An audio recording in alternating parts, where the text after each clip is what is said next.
მოგესალმებით. დღეს საუბრობთ კონსტიტუციურ საკითხებზე და დღევანდელი დისკუსიის თემა, ეს უფრო დისკუსია იქნება და არა პრეზენტაცია თემის, ასე ვთქვათ, რაღაც კვლევების. მაგრამ ნაწილობრივ მაგასაც შევეხებით, ეს ეხება პარტიების როლს, საერთოდ პარტიების როლს სახელმწიფოს წყობაში, მათი ინტერესები, ხალხთან მათი ინტერესების პარალელში გავლება. და იმასაც შევეხებით ალბათ რომ რამდენად და ვის როგორ წარმოგვიდგენია პარტიების როლი იმ ისეთ წყობაში, სადაც გსურს რომ გავხლიჩოთ სხვადასხვა შტოების და სხვადასხვა შრეების როლები იმისთვის რომ მოხდეს ნორმალური დეცენტრალიზაცია, პოლარიზების საკითხი, ანუ აი ამ საკითხებს შევეხებით დღეს ამ საუბარში. და საერთოდ შეგვიძლია ალბათ იქიდან დავიწყოთ გვინდა თუ არა პარტიები და ვინ არიან ეს ელემენტები, ხო? მე ჩემი მხრივ შემიძლია ესეთი გავაკეთო სამარივით, ანუ შეჯამებასავით, რომ პარტიები, ანუ ჩვენ რადგან ვართ გუნდური არსებები, ანუ ჯგუფური არსებები და არ ვართ, ასე ვთქვათ, ცალკე ადამიანები, რაღაც აშლილობებს რომ არ შევეხოთ, მაშინ გამოდის, რომ გვინდა რომ რაღაც ერთი იდეამდე მივიდეთ ჯგუფურად და ისეთი გადაწყვეტილებები მივიღოთ. ან ყავს ვიღაც ბელადი, რომელსაც მივყვებით და ამ პატარა ჯგუფის იდეოლოგიას, ასე ვთქვათ, ვაერთებთ და ჩვენს იდეოლოგიას ვასწორებთ ამ ერთ ადამიანზე ან რამოდენიმე ადამიანზე და შემდეგ იკვრება, ასე ვთქვათ, იდეოლოგიურად მსგავსი ჯგუფი. ეს არ არის, ესე ვთქვათ, რაღაც ახალი კი არა, როგორც კი ყოველთვის ასე იყო პრინციპში, რომ იყო რაღაც დაჯგუფებები ადამიანების, იმისი ჯგუფი, ამისი საძმა კაცო შეიძლება ესეც კი დაარქვა და ეს ადამიანები გუნდურად მოქმედებდნენ იმისთვის, რომ ყოფილიყვნენ ჯერ ერთი ემოციური კუთვნილება ქონოდათ რაღაც ჯგუფში და მეორე ქონოდათ თავდაცვა, ასე ვთქვათ, დაცვა სხვა ჯგუფებისგან და ამ შემთხვევაში გამოდის თავისი ინტერესების დაცვა. რამდენად გამოდის ეს თითოეული ინდივიდისთვის, რომელიც არის ამ ჯგუფში, რამდენად წარმოადგენს ის მიმართულება, რასაც ეს ჯგუფი აკეთებს, მართლა იმ ინდივიდის არჩევანს, ეს კიდევ სხვა საკითხია, მაგრამ გამოდის მაინც ისეთნაირად, რომ ეს ინდივიდები ასე თუ ისე ჯგუფურად მოქმედებენ და ამბობენ, რომ შეიძლება მე არ ვეთანხმები ამაში ამ ჯგუფს, მაგრამ მაინც მათთან გავყვები, იმიტომ რომ მინდა რომ ჩემი მიზნები მათთან იყოს პარალელში და არ მინდა გამორჩე ჩემს ჯგუფს, რადგან აი ამ ჯგუფურობის პრინციპიდან გამომდინარე და მინდა რომ ასე ვთქვათ გარიყული ვიყო ამ ჯგუფისგან. ანუ მოდების წერტილი უკვე არსებობს ამ ინდივიდებზე, რომლებიც ჯგუფში არიან, იმიტომ რომ ისინი ჯგუფის წევრს წარმოადგენენ. ახლა პატარა იმას გავაკეთებ გადახრობას ამასთან დაკავშირებით და რა კავშირში ეს ყველაფერი ერთმანეთთან, რომ აი ადრე ჩვენ ვისაუბრეთ იმაზე, რომ როდესაც ხდება ხელისუფლების ძალაუფლების გატაცება, ხო? ანუ სტატისტიკურად რო ჩავხედე, რამოდენიმე მიგნებას წავაწყდი, რომ არის დაახლოებით 46-50% ამ ასეთი ხელისუფლების ძალაუფლების გატაცებისა მოდის აღმასრულებელზე. ანუ აღმასრულებელი არის უმრავლეს შემთხვევაში ის მიზეზი, როდესაც ხდება ძალაუფლების გატაცება. ამის შემდეგ არის ხოლმე military takeovers, ანუ სამხედრო გადატრიალებები. და ეს ხდება ძირითადად როგორ რომ ბერკეტებს ან მოდების წერტილებს ზე მუშაობს აღმასრულებელი ისეთნაირად რომ საკანონმდებლოზე იმოქმედოს. ან იმოქმედოს სასამართლოს სისტემაზე. და ასეთი მიგნებები არსებობს, რომ როდის ხდება ასეთი რამ, ერთი უნდა იყოს ის, რომ უნდა იყოს პოლარიზაცია პარტიებს შორის, ანუ ერთმანეთში ვერ იყოფენ რაღაცას, ან დაპირისპირება არის პარტიული და მეორე არის ფინანსური უთანასწორობა.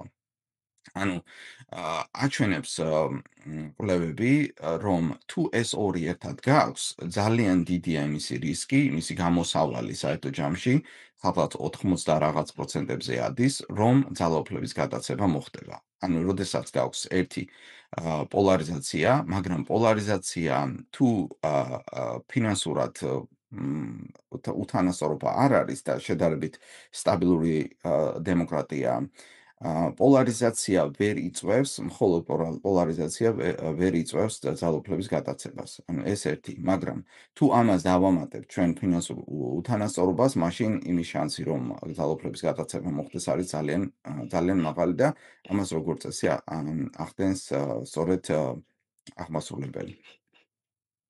ამ აი ეს საინტერესო მიგნება იყო მაგალითად და ამ არის და ჯაჭვი დაახლოებით აი ესეთნაირად იკვრება, რომ კლასიკური მაგალითი იქნება მაგალითად ქარიზმატული ლიდერი, ამ თავიანთი ნარატივით იწვევენ პოლარიზაციას ხალხში, შემდეგ ეს პოლარიზაცია ასევე არის პარტიებში და ფინანსური უთანასწორობის საფუძველზე, ნიადაგზე ისინი მოითხოვენ უფრო მეტ ძალაუფლებას იმისთვის, რომ ის ცვლილები შეიტანონ, რასაც ხალხი ითხოვს.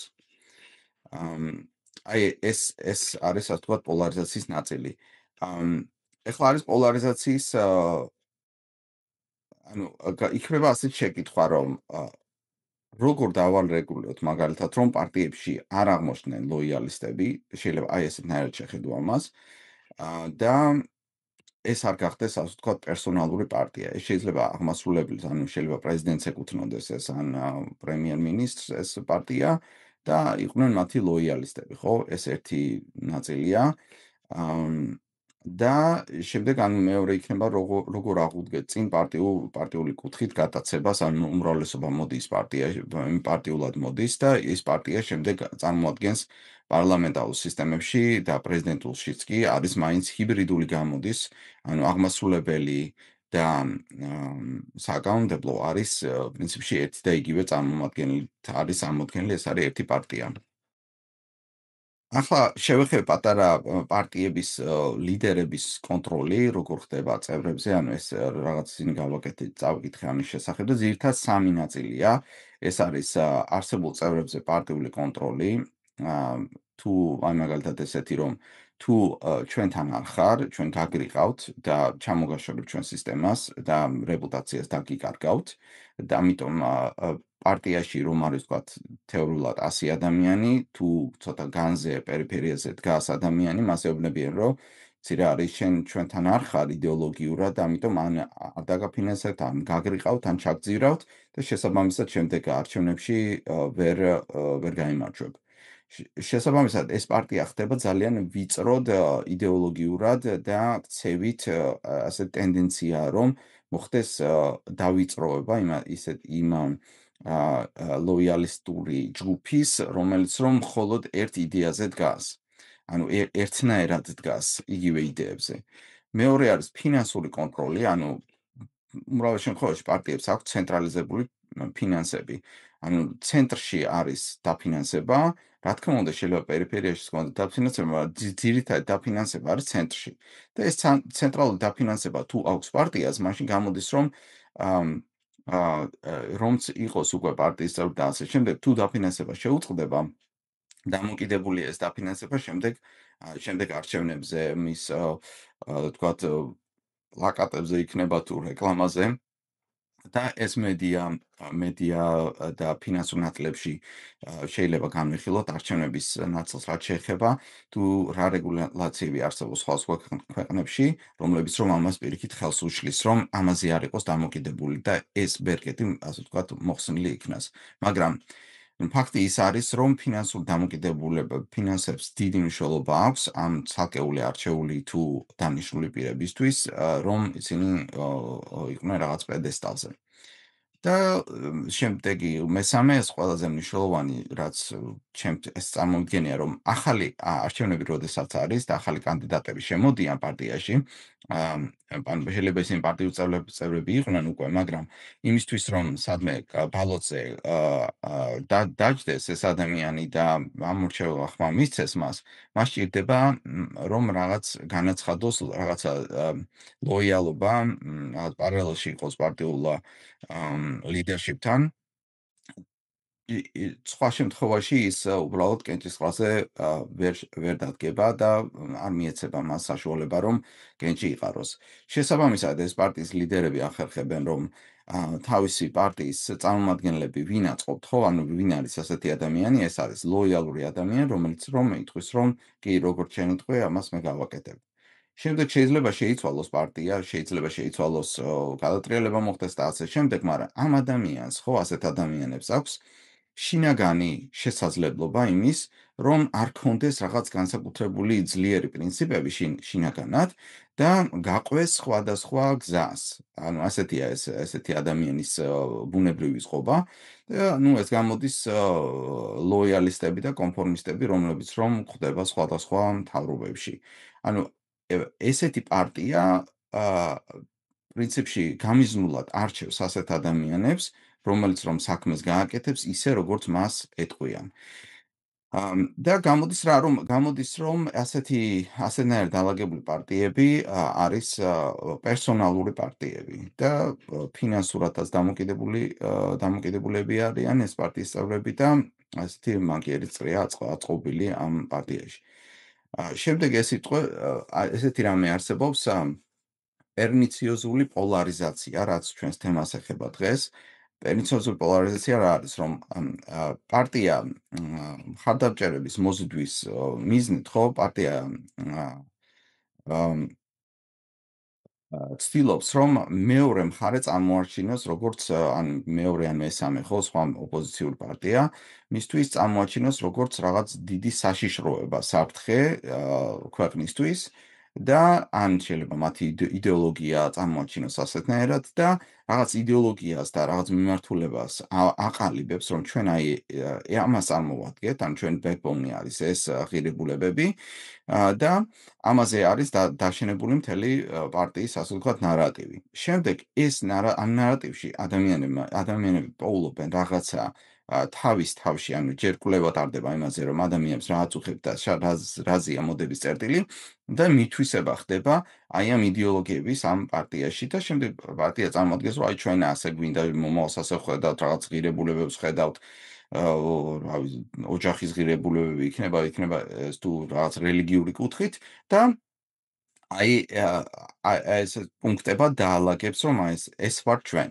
და შემდეგ სხვა ადამიანები ამ ნარატივში პოულობენ თავის თავს და შედიან ამ პარტიის მხარდამჭერებად. მაგრამ რაც დრო გადის, შემდეგ ეს ვიწროვდება, ესე ვთქვათ, ეს გადახვევის, ანუ ის რომ ვთქვათ, ამასაც ეთანხმებოდე და იმასაც ეთანხმებოდე, იმდენად ასე კულტივით ხდება ეს პარტიული იდეოლოგია, რომ მისგან გადახვევა უდრის ღალატს და რადგან ვისაუბრებთ ისე რომ თუ პარტია არის ძალიან ვიწრო დაკონცენტრირებული რომ რა არიან და ვინ არიან, უფრო მეტი შანსია რომ მათ ძლიერი მხარდამჭერები ყავდეთ და შემდეგ ეს ხალხი რომლებიც რომ ასეთ იდეოლოგიაზე არიან მომართული, მათ უჭირთ რომ წარმოიდგინონ რომ ხო როგორ აბორტი კი არ შეიძლებოდა და ეხლა შეიძლება? ან რატომ ამბობ რომ შეიძლება ვთქვათ ორ კვირაზე, საერთოდ არ შეიძლება რომ იყოს. და აი ესეთი ექსტრემალურ იმამდე მიდის ეს პარტიული იდეოლოგია, შესაბამისად თუ მეორე პარტია პირიქით ამის საწინააღმდეგოდ მათად უწევთ, რომ ექსტრემალურად მეორე მხარეს წავიდნენ და ხდება ასე ვთქვათ პერნიციოზული პოლარიზაცია, რომელიც რომ ძალიან ავიწროვებს აი ამ პარტიულ, ასე ვთქვათ, ერთ პარტიას ან მეორეს, მესამეს სხვადასხვა პოლუსებში გადაკაჩავს და ეს მიდის არა მხოლოდ პარტიის ლიდერშიპის გამო, არამედ იმ ხალხის გამოც, რომელიც რომ შემდეგ ამ პარტიებს მიეკუთვნება და მხარს უჭერს თუნდაც ფინანსურად. და გამოდის რა, რომ ეს ერთი ნაწილი, ერთი ხო იყო ეს ფინანსური უთანასწორობა და მეორე იყო პოლარიზაცია. ანუ ეს პოლარიზაციის ნაწილი საკმაოდ შეიძლება ასე აიწიოს ზევით ამ გრადუსმა, რაც მაგალითად ამერიკაში ძალიან მაღალ დონეზეა, მაგრამ როგორც თქვი, ეს ორი ნაწილი ჭირდება ამ გატაცების ფორმულას. შემდეგ არის ესეთი რამ, ოკეი, რომელი სისტემა არის ამ იმაში უფრო გამძლე, ხო? ალბათ შეიძლება ორივე სისტემის მოწყობა ან სამივე სისტემის, აი საპარლამენტო სისტემა, საპრეზიდენტო სისტემა.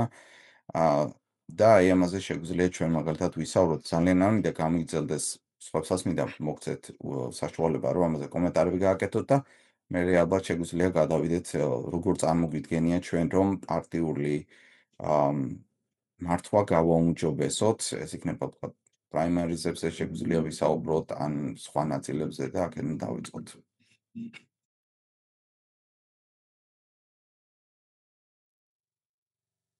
ვასილ, მადლობა. მოდერაცია შენ გაწევ, ხო?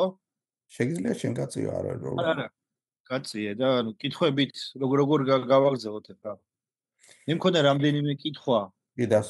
აჰა. ანუ პირველი რომ გავსაზრდოთ, თქვათ პრობლემები ქართულ რეალობაში თუ განვითარებულ დემოკრატიებში, ანუ განვითარება დემოკრატიებში თუ განვითარებულ დემოკრატიებში პარტიების როლი და გამოწვევები. ორი სხვადასხვა ისე ჩვენ ფაქტობრივად პარტიები არ აქვს, ხო? აჰა. საქართველოში, იმიტომ რომ პარტია თვითონ სიტყვიდან გამომდინარე რაღაც ნაწილია, ხო? ფართი არის, მოკლედ რაღაც საზოგადოების რაღაც ინტერეს ჯგუფის ამსახველია. საქართველოში არც ერთი პარტია არ ასახავს არანაირ ინტერეს ჯგუფს. საერთოდ ინტერეს ჯგუფებიც კი რაც არ უნდა პარადოქსალურად ჟღერდეს, მიუხედავად იმისა, რომ პოსტავტოკრატიულ საზოგადოებებს ოლიგარქიული კორუფციული ფულის კლასები მართავენ ხოლმე, მაინც ინტერეს ჯგუფები არ არის. ძალიან სიტუაციური ინტერეს ჯგუფებია ხოლმე. ბიზნესს თუ ავიღოთ, ეს ბიზნესმენები ყველა მთავრობის ლოიალისტები არიან. იმიტომ რომ არ არსებობს სასამართლო, რომელიც მათ ფულებს დაიცავს, არ არსებობს ნორმები, რომელიც დაცული იქნება და მოკლედ ეს ყველაფერი და ამიტომ უწევთ ერთადერთი არის, ვისაც ძალაუფლება აქვს, იმასთან კონდეს დაალაგებული. ამიტომ ისიც როგორც ინტერეს ჯგუფი, რომელიც წინააღმდეგობას გაუწევდა, ჩვენთან არ არის. რასაც ვერ ვთქვით დასავლეთში. საკმაოდ აქტიურად არიან ინტერეს ჯგუფები და ამ ინტერეს ჯგუფებს შორის კონკურენცია, მათ შორის ინტერესების ჯახი იწვევს იმას, რომ საზოგადოებაში ალტერნატივები არსებობს და ყველა პარტია მეტნაკლებად რაღაც გარკვეულ ინტერეს ჯგუფს ეფუძნება. იდეურს თუ ეკონომიკურს. აი რომელზე ვილაპარაკოთ საქართველოს სიტუაციაზე თუ განვითარებულ ძალიან დემოკრატიებში. მსგავს სიტუაციაა. გინდა არ გინდა, მაინც ეს ინტერესები, ასე ვთქვათ, ისე არ არის, რომ სადაც ხაზი გადის და იქ საქართველოს რეალობა იწყება და იქ სადაც სხვა. ამიტომ შეგვიძლია ასე აი ვთქვათ. მაგალითად მოხდა ამერიკა რო ავიღოთ, მოდი შევგაწყვეტინებთ. აჰა. ანუ ის ბლუმბერგს უფრო მეტი ფული აქვს ვიდრე ტრამპს, თუ არ მეშლება. მე მგონი არ მეშლება, იმიტომ რომ ერთხელ გადავამოწო სპეციალურად. მაგრამ ბლუმბერგმა პრაიმერის პირველივე სტადიაზე წააგო არც თუ არათუ ტრამპის ხელა, არამედ ბაიდენთან წააგო. რომელსაც ნამდვილად ჯიბეში ბევრი ნაკლები ფული აქვს. ვიდრე ბლუმბერგს. ამიტომ ეს ვთქვათ განვითარებულ დემოკრატიებში თლად ესე არ მუშაობს. რომ ისაც ბევრი ფული აქვს ავტომატურად იმაშება. ბევრი ფული მერე თავს იყრის ამ ლიდერის გარშემო. ანუ ვთქვათ ტრამპმა მოახერხა გარკვეული ტექნო ინდუსტრიის გიგანტების თავმოყრა თავის გარშემო, მხოლოდ იმიტომ რომ მათ დაინახეს მასში საკუთარი ინტერესის რეალიზატორი, ხო? ამიტომ ეს ერთი მეორე მიტაცება მაინც კონტინენტურ ევროპაში, რაც ჩვენ ვნახეთ ბულგარეთი რა არის და უნგრეთისა და პოლონეთის შემთხვევაში პარლამენტის გზით ხორციელდებოდა. ანუ აღმასრულებელ ხელისუფლებაში მოსული ადამიანი უბრალოდ კოორდინირებას ახდენს, ის ჯგუფი კოორდინირებას ახდენს თავისი წარმომადგენლობით პარლამენტი რომ არ იყოს, მაშინ ეს არ გამოვიდოდა. მაგალითად, თუ ეს არ არის სამხედრო გადატრიალება.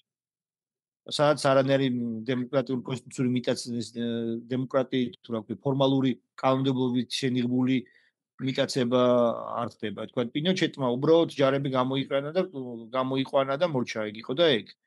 თუ არ გამოყვებოდნენ ჯარები, მაშინ არც არაფერი გამოვიდოდა. ისე როგორც თქვა თურქეთის შემთხვევაში ეს ხდებოდა ხოლმე უბრალოდ ჯარების გამოყვანით. ერთადერთი შემთხვევა არის რუსეთი, როდესაც პრეზიდენტმა ელცინმა ოპოზიციური პარლამენტი დაარბია და ჯარები გამოიყენა. და წარმატებით ვთქვათ გამოვიდა ეს პრინციპში გადატრიალება. დანარჩენ სხვა შემთხვევები, სადაც დემოკრატიულ ფორმაში რჩება ეს ყველაფერი ხომე და ეს კონტროვერსიულია. იქ ძირითადად პარლამენტის კონტროლი არის ძალიან მნიშვნელოვანი. ეხლა ამერიკის შემთხვევაშიც რომ არა პარლამენტის ორივე პალატაზე კონტროლი, ერთ პალატაზე რომ დაკარგოს კონტროლი, უკვე პრობლემური იქნება. თუნდაც ის ვარაუდი რომ ის რაღაცნაირად ძალაუფლების მიტაცებას ცდილობს. პლუს გავითარებულ დემოკრატიებში, განსაკუთრებით იქ სადაც ძლიერია ადგილობრივი ძალაუფლება, არა თუ ცენტრალური ხელისუფლების ძალაუფლება 50%-ზე ნაკლებია, მაშინ ის მაინც რაც უნდა მიიტანოს ცენტრალური ხელისუფლება მაინც ვერ განახორციელებს კონტროლს მთელ ქვეყანას. ამერიკის შემთხვევაში ეს პრობლემაა, რომ უბრალოდ ძალიან ძლიერია ამერიკის ფედერალური მთავრობა, რომელიც ბევრად აღემატება არა თუ შტატების კონსოლიდირებულ ძალაუფლებას, არამედ მთელი მსოფლიოს კონსოლიდირებულ ძალაუფლებასაც კი, ხო? ამიტომ არის რთული. თუმცა თუ ჯარები არ გამოიყენა, მაინც არაფერი გამოვა.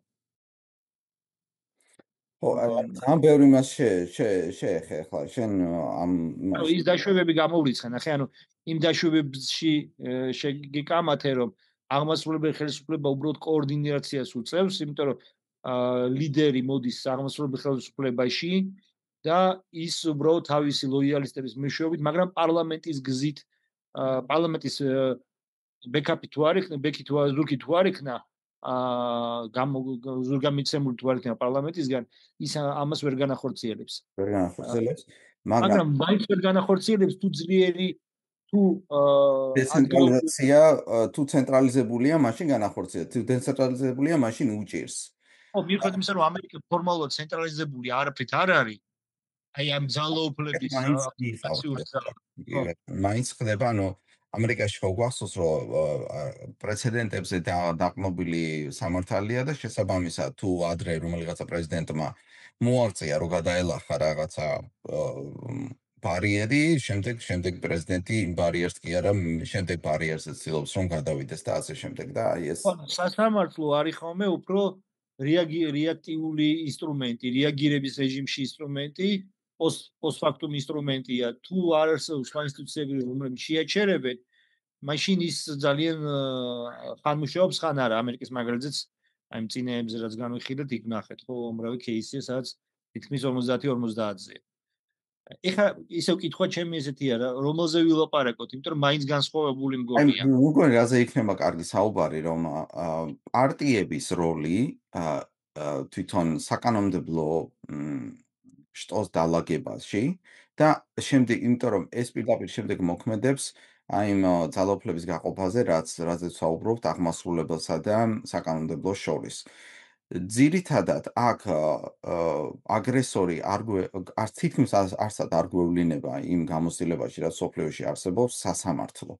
სასამართლო არის პარციულ როლში, მიუტანენ იმას რაღაცა პრობლემას და ის შემდეგ გადაწყვეტილებას იღებს. მაგრამ თუ მასზე არის ბერკეტები გადაცემული, ხო, ასე ვთქვათ, ბერკეტების ქვეშ არის სასამართლო, მაშინ ის ხდება, ასე ვთქვათ, ხელსაწყო იმისთვის, რომ განხორციელდეს გადაცემა. მაგრამ როგორც ესეთი აგრესორი, აგრესიის ინიციატორი სასამართლო არ გვხვდება რა, ანუ შედარებით რომ ნაკლებად არის ხოლმე ესეთი პრეცედენტები, ანუ უკვე ის არის ამისი მსხვერპლი. და ვინც არის აგრესორი, ძირითადად არის აი ეს კომბინაცია და ამ კომბინაციას უკან უდგას როგორც ყველა შემთხვევაში, რაც ჩვენ ასეთი მაგალითები ვნახეთ, არის რაღაც პარტიული ერთობა. ანუ რაღაც ჯგუფი არსებობს, ეს არის შეიძლება პრეზიდენტი და მისი ლოიალური პარტია, რომელიც რომ მოდის და რაღაცას აკეთებს იმ მიზნით, რომ აი დიდი პრობლემები გვაქვს, დიდი უთანასწორობაა ფინანსური და მოდი მე მომეცით და ჩვენ მოგვეცით და დალაგების საშუალება და ამ ყველაფერს გადაგიჭრით. და ხალხი მეორე შემდგომში შედის და მაგის საპირისპირო მაგალითს მოგიყვან. აჰა. ისრაელი. ანუ ორი ის არის ხოლმე, ანუ თქვით რომ ეს კონსტიტუციური მიტაცებისთვის მნიშვნელოვანია ცენტრში მიტაცებისთვის მნიშვნელოვანია პარლამენტზე კონტროლი, ხო? არის ორი ხოლმე, როცა მაღალი ბარიერია, პოლარიზაცია მიდის, იმიტომ რომ პატარა პარტიები ცდილობენ, ვეღარ გავლენ და ხდებიან და ცდილობენ უბიძგებს ასე ვთქვათ, კანონმდებლობა რომ გამსხვილდნენ და პოლარიზაცია უკვე მიდის ხოლმე, ამათ შორის შუა იკრიფება ასე ვთქვათ, მაგრამ არის მეორე ვარიანტი ისრაელი, სადაც ძალიან დაბალი ბარიერი იყო, ხა რელაციას. 1%-ზე ნაკლები იყო, რომ მოხვედრილიყო. და იქ კოალიციები რო იქმნება, ამ კოალიციაში შემავალი პარტიებს იქ ერთი ვერტიკალი უბრალოდ არა. არანაირი სიყვარული თქვა დღევანდელ კოალიციაში ნათინიახოს კოალიციის პარტიებს ერთმანეთთან და ნათინიახოსთან არა აქვს. აი მისი პარტიის მიღმა ვინც არიან, შეიძლება გამოვიდნენ და გაცილებით უშვერად ლანძღო კიდევაც, პრობლემა არ აქვს. და ეს კულტურაც არ არის, თქვა გერმანიაში რო კოალიცია რაღაც გარკვეულად კოალიციის შემავალ ტიპები ეთიკასაც ავენ ხოლმე. იქ ისრაელში არაფერს არ მოერიდებიან რა. კარგად მილანძღავენ. და რატომ არის ეს სხვა მაგალითი ამ შემთხვევაში? იმიტომ არის, ნახე იქ ლოიალისტები არ არიან. ანუ პრემიერის ლოიალისტები არ არიან ეს პარტიები.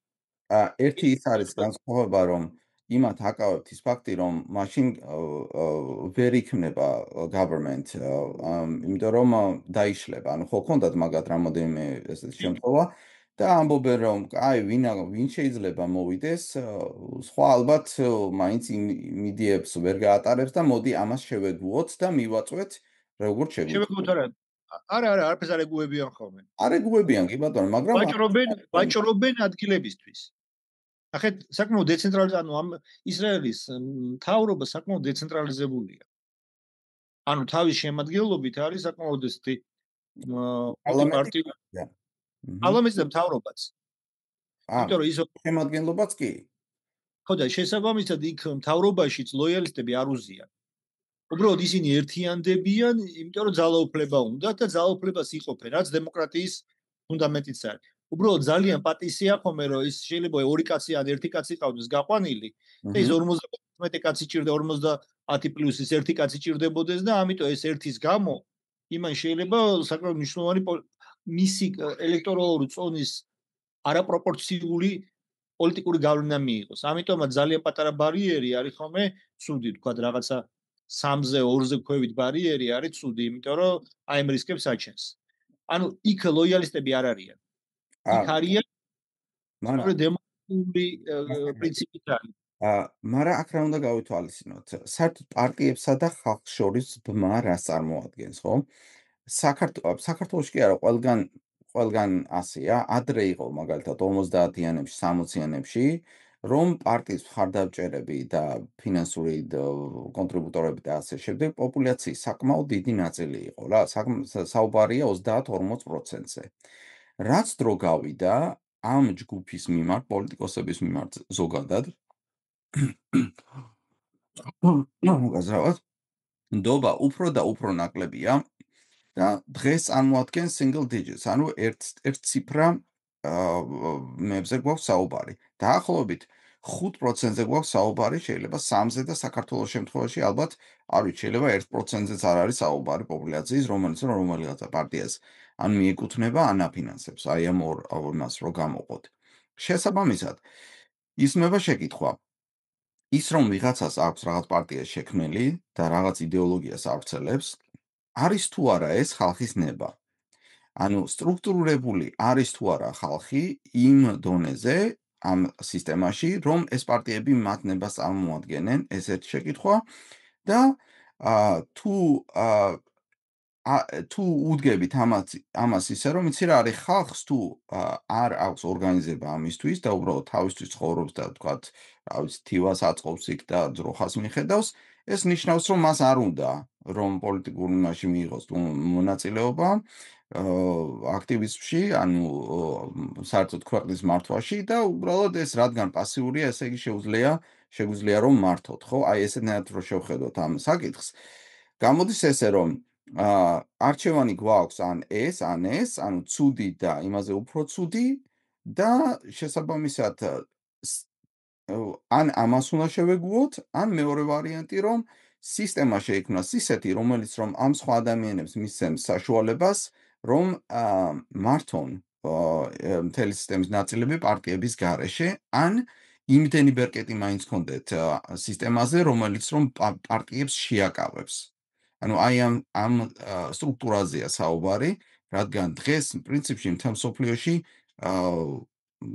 აი ესეთი ის არის გადმონაშთია ის, რომ თითქოს პარტიები წარმოადგენენ ხალხის ნებას და ისინი აკეთებენ ხალხის არა, დემოკრატიებში ისინი ხალხის ნებას არ წარმოადგენენ. ისინი წარმოადგენენ საზოგადოების გარკვეული ნაწილის ნებას. ეს არის პრინციპული რა, ისინი არ ლაპარაკობენ დემოკრატიებში ხალხის სახელით. ვერ ლაპარაკებენ. ისინი ანუ მიდგომა ესეთია, რომ მე ვეფუძნები რა გარკვეულ ინტერეს ჯგუფს მათი მეშვეობით საერთო სიკეთეს ვქმნი. პრინციპი უხეშად რო ვთქვათ, ამ ფორმულამდე დადის. მე მოვდივარ, როცა მოვდივარ ხელისუფლებაში უმრავლესობით და ეს გამოდის რომ უმრავლესობაა, მე ვზრუნავ საერთო სახელმწიფოზე, მაგრამ მე მაქვს ჩემი პერსპექტივა. ანუ ერთ-ერთი პრობლემა დღევანდელ პარტიებში სოფლის მასშტაბით დიდ იმებში არის, რომ ფაქტიურად მათ დაკარგეს ჯენერალ გახდნენ, ძალიან გაიბლარდნენ. მანდ არის პრობლემა, როცა რაღაც ინტერეს ჯგუფებს წარმოადგენენ მეტნაკლებად სტრუქტურირებულს. იქ ნათელი იყო, რომ თქვა პირობითად აგროინდუსტრია, სოფლად ცხოვრები ადამიანები, თავიანთი ხედვა აქვთ, იქ არიან თქვა მეორე ჯგუფი შეიძლება იყოს მუშები, კლასიკურის რო აღვად რა მე-20 საუკუნის პირველი და შუა ნახევარი, ხო?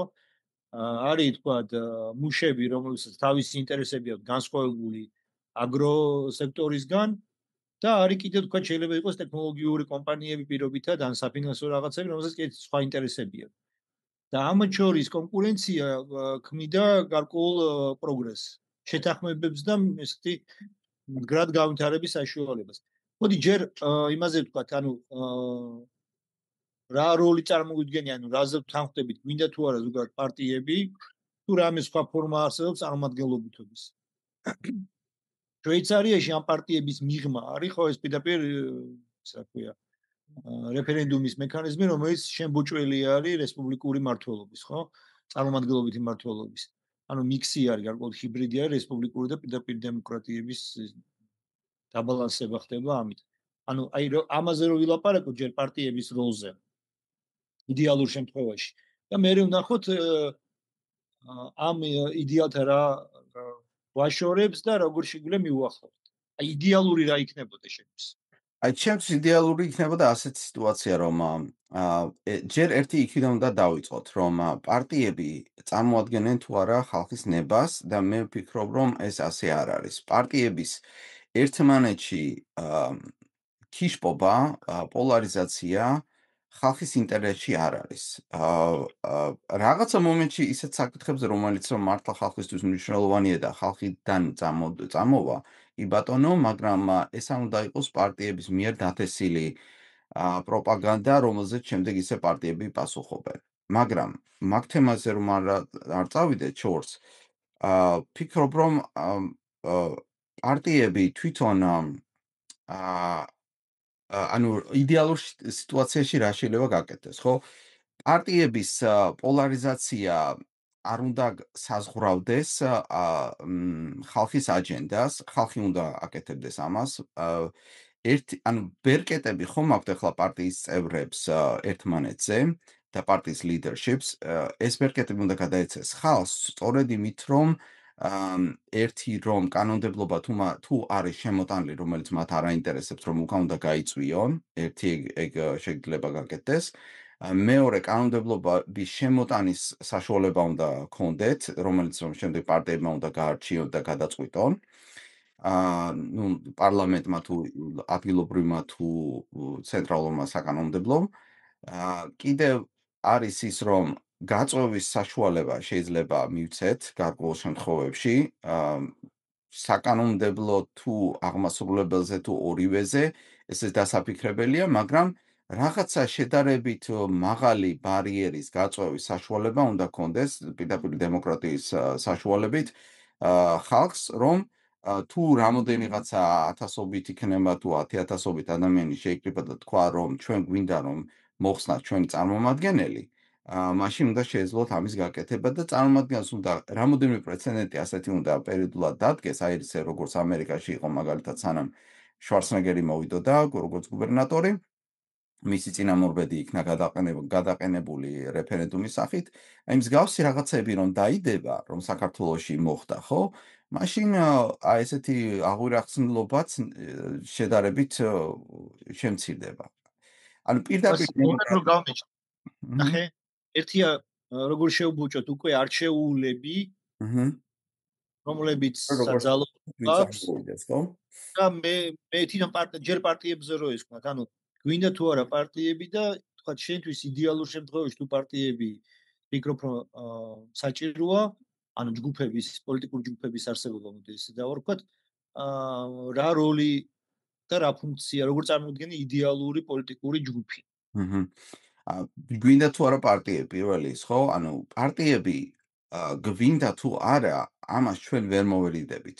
იმიტომ რომ რაც უნდა გავაკეთოთ, პარტიები დაფორმირდება მაინც, ჯგუფები დაფორმირდება, შესაბამისად იმის შეკითხვაც გვინდა თუ არა პარტიები, ესეც უკვე ზედმეტი ჩდება, იმიტომ რეალობა ამას სხვანაირად წარმოსახავს. ასე რომ მან შემოუფარგლები ამ პასუხს. ანუ მათ თანხმდებით რომ პოლიტიკური ჯგუფები ამაში საერთო გვაქვს. ჯგუფები აუცილებლად იქნება. მე მინდა ეს ხალხს უნდა თუ რა უნდა, ხო? ამას მნიშვნელობა არ აქვს, ესენი იქნება. ისე რომ არის იდეალური პოლიტიკური ჯგუფი. იდეალური პოლიტიკური სისტემა ნახოთ ჯერ და მე ჯგუფზე გადავიდეთ მაშინ, ანუ სისტემაში იდეალური სისტემა უნდა იყოს ესნაირად მოწყობილი, როდესაც რომ არც ერთ პოლიტიკურ ჯგუფს არ ექნება უმრავლესობა. ანუ ვერ ექნება. ანუ ისეთნაირად იქნება საკანონმდებლო მოწყობილი, სადაც საკანონმდებლოს ნახევარი მაინც არის არ ეკუთვნის რომელიღაცა ჯგუფს. Okay? სხვა დანარჩენ შემთხვევებში, რაც უნდა მოხდეს, აი ამიტომ მაქვს სწორედ აი სორტიციის სისტემის შემოთავაზება, რომ გავაკეთოთ, ან ნახევარი პარლამენტი არის ნაფიჩსაჯულები, რომლებიც წარმოადგენენ რანდომულად აღებულ ხალხის პოპულაციას და შემდეგ დატრენირებული პოპულაცია, რომელსაც დამტკიცებული აქვს, რომ რაღაცა აზროვნების შესაძლებლობა აქვს. ამიტომ ფიქრობ თუ გვინდა რომ საკანონმდებლო არ იყოს დამოკიდებული აღმასრულებელზე და შიდა კონტროლი ქონდეს ერთმანეთზე, იმის გარეშე რომ რაღაც მოუგონოთ მათ, რომელიც რომ მათ დააკონტროლებს ხალხის სახით, ანუ ხალხის წარმომადგენლები იქნებიან სწორედ ეს ნახევარი, აი ამ შემთხვევაში შეგვიძლია რომ ეს ნაწილი გავაკონტროლოთ. იმიტომ რომ თუ ვიღაც მოვიდა ძალიან ქარიზმატული ლიდერი, რომელსაც აქვს რაღაცა პროგრამა და ხალხის რეცეპტორებზე, ასე ვთქვათ, გრძნობელურ ორგანოებზე გაიარა, ხო? შეიძლება რომ მან გაიტაცოს ამ პარტიამ ან ადამიანმა გაიტაცოს პარლამენტის ნახევარი მაგალითად, ხო? და არ ეყოლება მას დამაკონტროლებელი მექანიზმი. ასეთი ალბათ ესეთი ექსტრემალური სიტუაციაა, მაგრამ ორ შემთხვევაში ჩვენს რეალობაში დღესაც და ადრეც ხშირ შემთხვევაში ასეთი კონტროლი ხორციელდებოდა. შიდა პარტიები თვითონ პარტია როგორ უნდა იყოს დაორგანიზებული. კანონმდებლობით უნდა იყოს დაწესებული. სანამ პარტიების ორგანიზაციაზე ჯერ ფუნქცია შენი აზრით, აი რა როლი და ფუნქცია აქვს? რას? პარტიას. პარტიას. პროცესში. აჰა. ანუ პარტიის ფუნქცია ის არის, არა მარტო პარტია, არამედ ნებისმიერი ჯგუფი, რომ ხალხის წარმომადგენელს ქმნიდეს, ხო, ადგილობრივ დონეზე. ან თუ თემზე გვაქვს რაღაც ინტერეს ჯგუფის. ინტერეს ჯგუფის, აა, უფრო მე ხალხის ვფიქრობ რაღაცა პოპულაციის და არა მხოლოდ ინტერეს ჯგუფის, მაშინ შეიძლება ესე ვთქვათ, რომ მოდი ყველა ვინც რომ ვთქვათ ველობოლაშია, ყავდეს ერთი წარმომადგენელი პარლამენტში, ვინც მკლავჭიდები არიან იმათ ცალკე, ვინც რაღაც რა ვიცი, რაღაც გადამყიდველია იმას და ანუ წარმომადგენლობითობა სხვადასხვანაირად შეიძლება დავშალოთ, ხო? აა ინტერეს ჯგუფი იყოს ინტერეს გეოგრაფიული ჯგუფები. ანუ ინტერეს ჯგუფების მიხედვით დაშლა წარმოადგენს თუ არა ადამიანების საერთო ინტერესს და მე ვთვლი რომ არა. იმიტომ იმიტომ რომ საერთო პოპულაციის ინტერესი და ინტერეს ჯგუფების და მათ ინტერეს ჯგუფების უკან მდგარი ფულის ინტერესები დიდი ალბათობით შეიძლება ერთმანეთს აცდეს და ამ ინტერესებს შორის ქიშპობა არ წარმოადგენდეს ხალხის ნებას. აი ის რომ მაგალითად ერთი კორპორაცია მეორეს ებრძვის და მათ ბევრი ფული აქვთ, ხო? ეს ხალხის ინტერესში არ არის, ვინც რო იქ მუშაობენ. ეს არ იწვევთ მათ უკეთეს ფინანსურ ცხოვრებას, ხო? და ფულით განსაზღვრა რომ დიდი კორპორაციები ერთმანეთს ებრძვიან, დიდი ინტერესები ერთმანეთს ებრძვიან და აქედან რაღაცა ხალხს დარჩება, ამის ილუზია მე არ მაქვს. ამიტომ ეს ამიტომ მაგალითი არის მაგალითად ეხა ზუმი.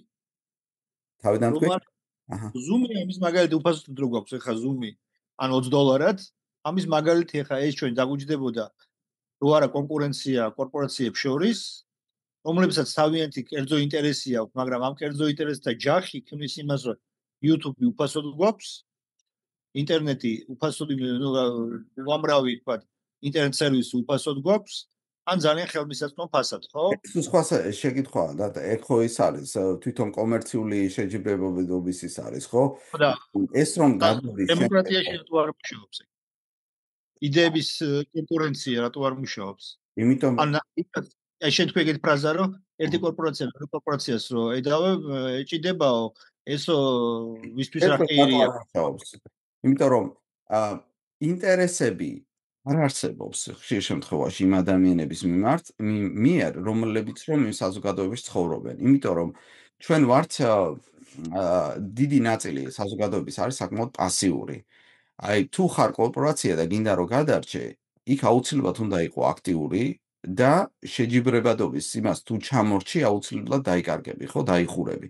მაგრამ საზოგადოებაში ადამიანები ვერ გზნობენ და არც აქვთ იმდენი რესურსი, რომ ამ სისტემას ყოველდღურად მიიყვნენ და მიაქციონ ყურადღება, რომ აი ის ინტერესის ჯგუფი ახლა ამას ახორციელებს და მოდი ყურადღებით ვიყო, თორემ მე შეიძლება რაღაც ჩემი ინტერესები დავკარგო.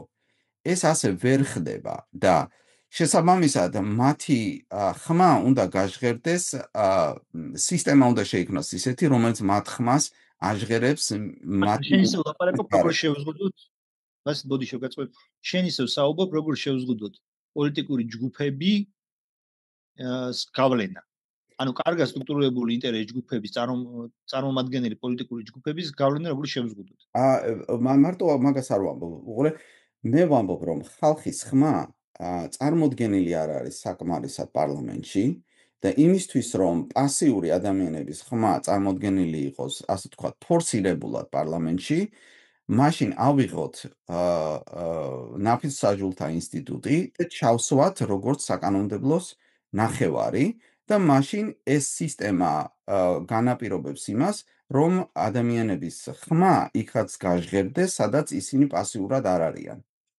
აი ვიქტორ სააკ რაღაცა უბრალოდ ერთ იმას ანუ ისევ ამაზეა ვასი ლაპარაკი ნახე შენ საუბრობ როგორ იყოს უკეთ რეპრეზენტირებული საზოგადოება საკანონმდებლო ორგანოში აჰა.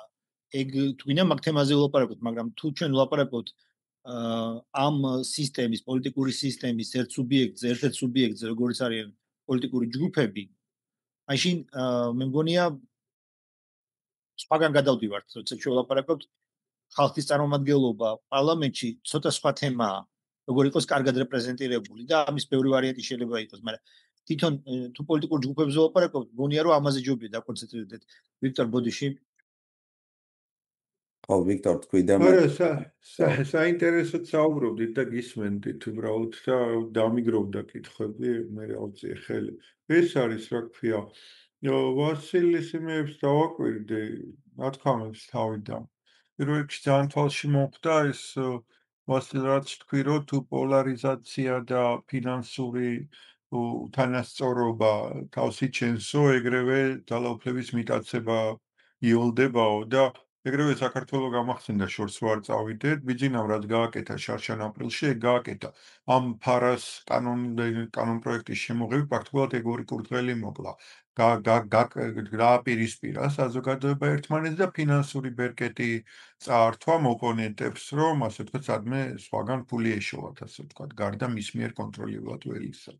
ანუ პრაქტიკულად შეიძლება ითქვას, რომ შენი, ასე ვთქვათ, ნათქვამი ამტკიცებს, რომ პირდაპირ ძალაუფლების მიტაცებისთვის ზედგამოჭრილი ნაბიჯი გადადგა, ასე ვთქვათ. ეს იყო ჩემთვის საინტერესო როგორც ქართველისთვის. აი, ამაზე ხო. ვიქტორ, იცი რა არის? ეს გამოკვლევები ხო ძალიან კარგია, ამას ხო. ვთქვით ჩვენ, მაგრამ ეს გამოკვლევები ასევე არის გზამკვლევი იმ ავტოკრატების მისთვის, ვინც რომ ამ სისტემას სწავლობენ და ფიქრობენ, როგორ დაუდონ, რა ნაბიჯები გადადგან. ანუ ისეთი რაღაცები ხო. წერია მთლიანად, რომ წაიკითხავ პირდაპირ გზამკვლევია, როგორ გააკეთო საქმე რა. კი, გეთანხმები. ხო, უბრალოდ მე არ ვიყავი მაგაში გარკვეული, პირველად გავიგე, რომ ესე მეთოდურად თუმე რაოდენ მარტივი სქემით შეიძლება რა ეს ყველაფერი. ეს არის მე რასაც გისმენთ ხლა რაღაც მიმართულებით კარგად მიდიხართ, უბრალოდ რაც რისი ნაკლოვანებად გამიჩნდა ის პრობლემები მინდა ამოვწიო. ესე იგი, ერთი ის, რასაც ვასილ შენს ამბობდი, რომ ეს არისო კლებულობსო პარტიის წევრთა პროცენტული შეფარდება საზოგადოებაში, ადრე თუ იყო 30, ახლა შეიძლება 5%-ზე იყოს საუბარი ამერიკის მაგალითზე. მან მენიშნა მართლა, რომ ჩვენ ალბათ არც ერთს ახლა თქვენი არ ვიცი, მაგრამ მე ნამდვილად არ მომიძებნი, არ დამიგუგლია პარტიებს საერთოდ როგორ წარმოიშვენ. საინტერესო იქნებოდა, ალბათ ყველა ჩვენთაგანს ალბათ მოვიცილთ ერთხელ ჩავიხედოთ თითოეული ჩვენთაგანი. საერთოდ როგორ იქნებოდა პირველი პარტიები, მაგრამ როგორც არ უნდა იქნებოდეს, პრინციპით ჩანს ახლა ზოგადი განათლება და ზოგადი აღოქა არ ნახობს ადამიანს, რომ სავარაუდოდ ისინი იყვნენ ფართო ინტერეს ჯგუფების გამომხატველები, რაც ისტორიულად იყვნენ ძირითადად სოციალური ფენები. ანუ რეალურად თავიდან ხო კლასობრივ არა მე ძალიან ძველი დროიდან გიყვები რა, ანუ რომის დროიდან და იქიდან, როდესაც იყო ეს თქვა პატრიციის კლასი და იმების თქვა პლებეების კლასი და ამ შემდეგ. რა, ანუ სადამდეც მიყვები იმის უკან ახლა აღარ წავსულვარ რა, რაც მახსოვს ის რომის იმპერია მახსოვს და ანუ სავარაუდოდ ეს იყო, ნუ საზოგადოებაში არის სოციალური ფენები, რომლებიც სხვა განსხვავებული ინტერესებით ოპერირებენ, ხო? ის რაც მე დათამრა მოყვა თავის მაგალითში, რომ თქვა მუშათა კლასს თავის ინტერესები აქვს, სხვა განსხვავებული გლეხთა კლასთან და ასე. ხო და რის თქმა მინდა, არსებობს სოციალური ფენები, არსებობს სოციალური საზოგადოებრივი კლასები, რომელთა ინტერესების გამომხატველები იყვნენ ისტორიულად პარტიები და მათი წევრები ამიტომაც იყვნენ ბევრნი პროცენტულად, რომ ისინი მთელი კლასის ინტერესს გამოხატავდნენ ხშირად და შენ თუ შენ თავს გლეხად განიხილავდი, გლეხების პარტიისადმი შენი ლოიალობა პირდაპირ კონვერტირდებოდა, რომ ყოველი მეორე, ყოველი მესამე, ყოველი მეოთხე პარტიის წევრი ხდებოდა დიდი პროცენტით. ასევე მუშათა კლასში, ასევე ბურჟუაზიული კლასი, რასაც ერქვა ხო სამოქალაქო, ასევე ბიზნესი და ასე შემდეგ და ასე შემდეგ. დროთა განმავლობაში მოხდა აგრეთვე ამ კლასების ფრაგმენტაცია, ხო ისტორიულად. ანუ სულ უფრო მეტი სხვადასხვა ტიპის ინტერეს ჯგუფი გაჩნდა, ხო? შენ აღარ ახალ ცალსახად გლეხი, შენ შეიძლება 10 წელი გლეხი იყო, მე წახვიდე ქალაქში საცხოვრებლად, გახდე, ვთქვათ, რა ვიცი, ბიზნესმენი, ხო? და მე შეიძლება ვთქვათ, სექსუალური ინტერესებით, კულტურული ინტერესებით, ეთნიკური ინტერესებით, სხვადასხვა ინტერეს ჯგუფების წარმოშობა გახდა შესაძლებელი, სულ უფრო მეტად ფრაგმენტირდა და შესაბამისად გაიზარდა, ასე ვთქვათ, ინტერეს ჯგუფის ლობისტთა ოდენობაც და შესაბამისად გვაქვს ძირეულად სულ სხვა პარტიული ველი, ხო? ეხლა არ გვაქვს 3 და 4 პარტია, ჩვენ გვაქვს 300-400, ვთქვათ, პოლიტიკური ინტერესთა ჯგუფები. ხო და რისკენ მიმყავს ეს? ფრაგმენტაცია რომ მიდის, ოკეი, ანუ ის რომ არ არის, ვთქვათ, რაღაც სხვილ სოციალურ კლასებზე მიმმული, ამას არ ვღელავ. იყოს თქვათ ნებისმიერი მცირე ინტერეს ჯგუფიც კი, თუნდაც რაღაცა კრიტიკული მასა 1000 კაცი რომ გაერთიანდეს, რომ აი ჩვენ მაგალითად გვინდა რომ ესე იყოს, მოდი ამისთვის შევქმნათ პარტია, ეს უნდა იყოს ხელშეწყობილი, ეს ნორმალურია. მე რაც მაღელვებს აქ ამ ნაწილში არის ის, რომ ძალიან ხშირად უკვე ადამიანები ერთიანდებიან ინტერეს ჯგუფის ჩამოსაყალიბებლად, ერთგვარად ხელოვნურად, რომ მოვიდნენ პოლიტიკაში, რომ შევიდნენ ძალაუფლებაში, მე ეს ძალაუფლება, ასე ვთქვათ, ამაზე კაპიტალიზირდნენ.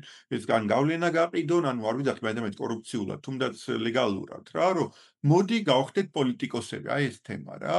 რაც ისტორიულად არ იყო, ხო, ისტორიულად იყო, მოდი დავიცვათ ჩვენი ინტერესები პოლიტიკაში, ჩვენ გლეხებმა, ჩვენ ბიზნესმენებმა, ჩვენ კოლონისტებმა, ჩვენ სამხედროებმა და ასე და ასე და. ეხლა არის ხოლმე მოდი გავერთიანდეთ, ჩვენ ჭკვიანი ხალხი ვარ, ჩვენ რაღაცას მოვიფიქრებთ, რაღაცა პარტიულ დოქტრინას შევქმნით, არჩევნებში ავიღებთ 5%, შევალთ პარლამენტში და მერე გავყიდოთ ეს გავლენა, ან მოკლედ ვიბრძოლოთ ჩვენი პოლიტიკური კარიერისთვის.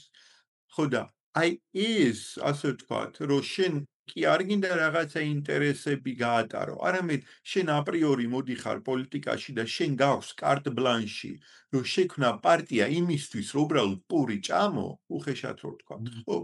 აი ეს მე მიმაჩნია არის რისკ ფაქტორი, რომელიც სამუშაოა.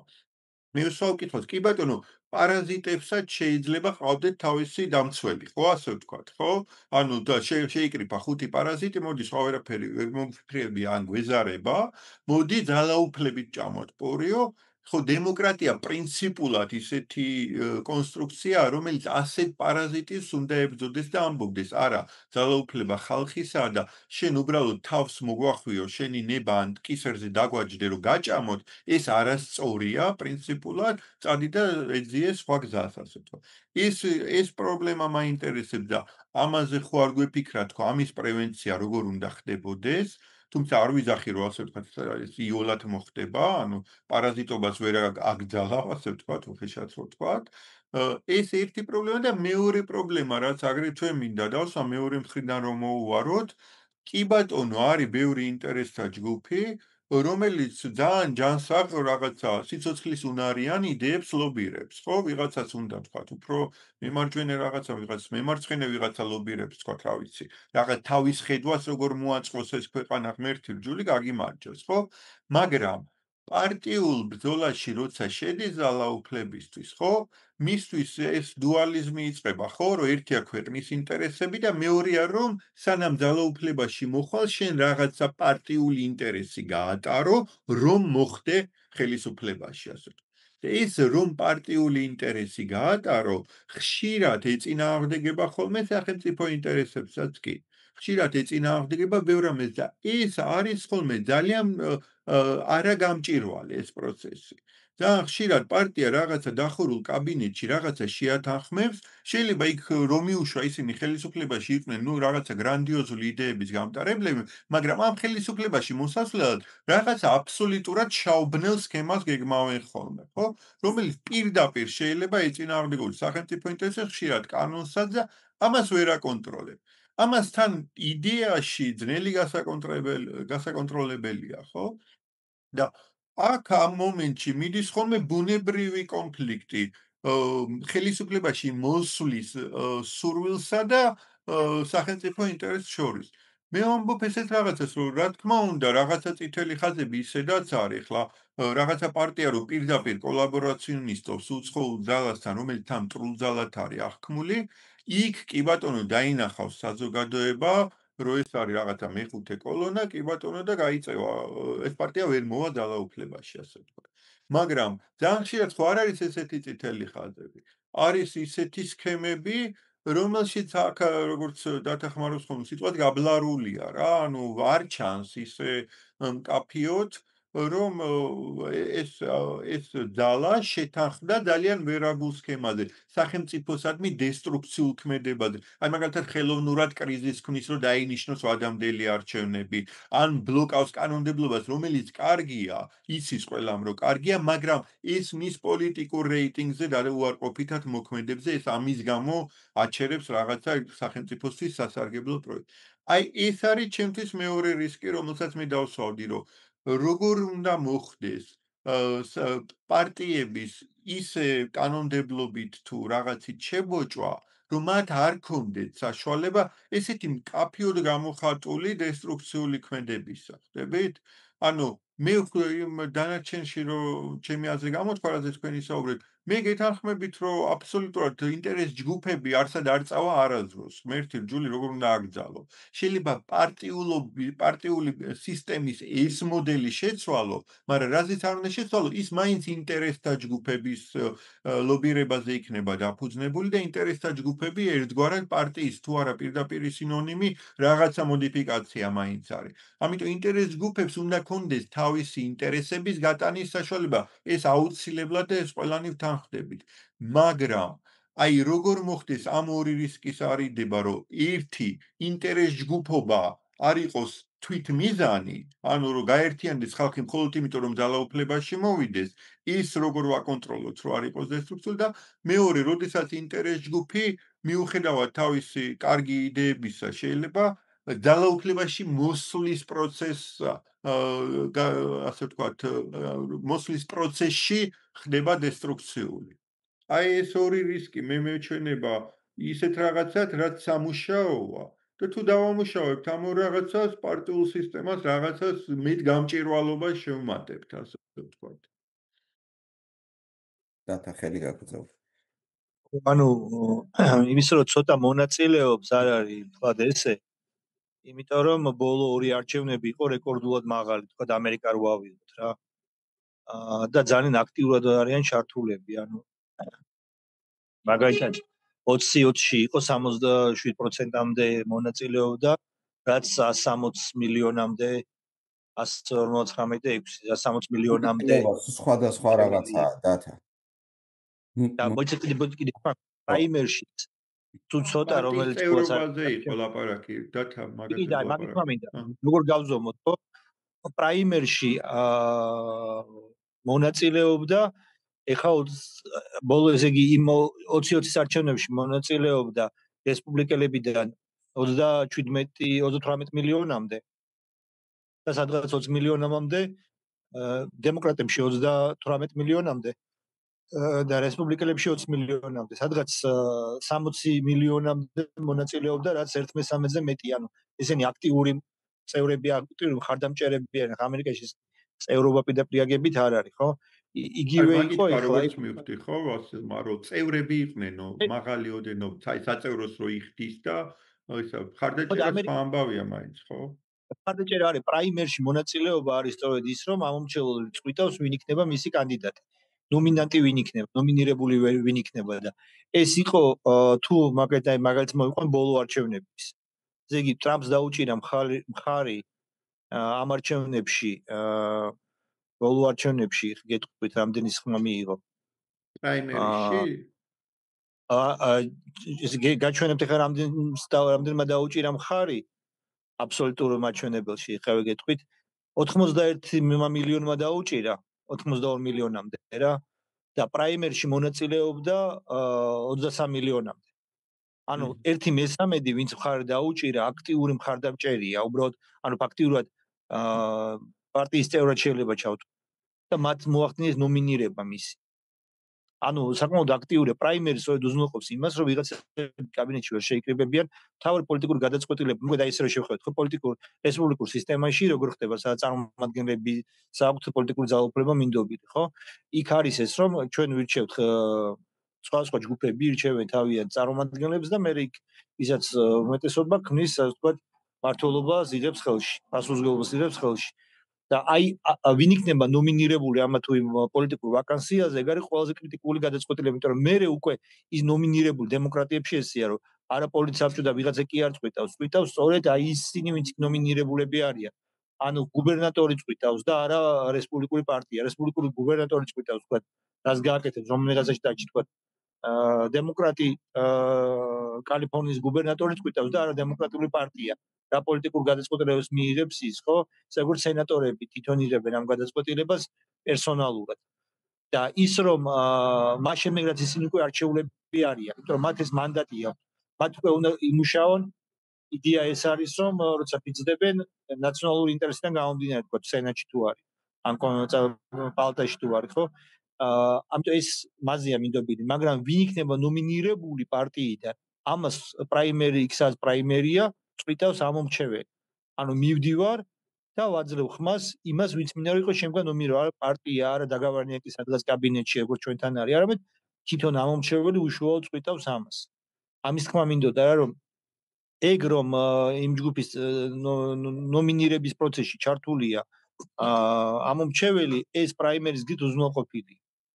ის სხვა საკითხია, მე ეს წარმომადგენლები როგორ შევბოჭოთ. შვეიცარიის შემთხვევაში ამისთვის არის ეს ორი ტიპის რეფერენდუმი. ერთი რომ შემიძლია გავაუქმო უკვე მიღებული კანონი, ან გადაწყვეტილება რეფერენდუმის გზით, ან მეორე ვარიანტია საერთოდ ახალი დავაინიციიროთ. თუ შევიკრიბებთ რა. ანუ ეს სწორედ პასიურ მოქალაქეებს, რომლებიც შეიძლება არც პარტიებში არ არიან, ან არიან სულაც განსხვავებულ პარტიებში, მაგრამ ამ საკითხთან დაკავშირებით ერთობლიობა აქვთ, მათ აქვთ რეალური ბერკეტი, როგორ შებოჭონ უკვე თავიანთი წარმომადგენლები. მაგრამ თუ პარტიებს უბრუნდებით, თავარი პრობლემა პარტიებში, მე რაც ყოველ შემთხვევაში მინახავს, არის ვის აქვს უფლება ნომინირების. და პრაიმერის შემთხვევაში ეს მოგვარებულია. ანუ ვასილი რასაც საუბრობდა, რომ იმ ნაწილზე ხალხის წარმომადგენლების ხალხის საზოგადოების როგორც მთლიანობის წარმომადგენლობა როგორ უზრუნველყოთ, ეს კიდე ძალკე თემაა და მისი ინტერესები. ეს უფრო ფართო პოლიტიკური სისტემის ნაწილია. ჩვენ ახლა ვლაპარაკობთ ერთ სუბიექტზე, პოლიტიკური ჯგუფებზე და იქ როგორ იყოს მათი მომხრეების წარმომადგენლობა უზრუნველყოფილი. ჩემთვის ეს არის პრაიმერი. თუმცა ამ პრაიმერს თავისი აგერ ვხედავთ ამერიკაში თავის პრობლემები აქვს. მაგრამ ნუ ყველაზე ჩერჩს არ ვიცი რამდენი ჩერჩს მოთქვა, მაგრამ ჩერჩს ციტატად რო არის ხოლმე რომ დემოკრატია ცუდი ფორმაა, მაგრამ ნუ ყველა საუკეთესო რაც კი მოუგონია კაცობრიობას, ნუ დაახლოებით ეგეთი რაღაცაა. ხა ამ მომენტისთვის ჩემთვის პრაიმერის და ბევრი ხარვეზი აქვს, მაგრამ მაინც ყველაზე ოპტიმალურია ვიდრე ნებისმიერი სხვა ფორმა, რომელიც არსებობს. კი ბატონო, მოდი აი მას გავაზიარებ ახლა პატარა ან პირდაპირ დავიჭერ ხელში, იმიტომ რომ ამის გაკეთება გადავიწყე მე რომ წარმოვადგინო. ხედავთ ახლა აქ ნორმალურად რა მიწერია? კი. ოკეი, ესე იგი რომ შევხედოთ, ხო? სადა ასე პირდაპირ გავაზიარებ ეკრანს ახლა ასე ვერ დავიჭერ და ვარიანტი შევხედოთ რა. ანუ აი ეს არის პოპულაციის 100%, ეს არის ხალხი, დაახლოებით 95% და არის პასიური. 5% ეს არის პარტიები და ესენი წარმოადგენენ, ჩავუმატებ, ესენი წარმოადგენენ ჩვენს აღმასრულებელს, ხო? აღმასრულებელსაც და საკანონმდებლოს, ხო?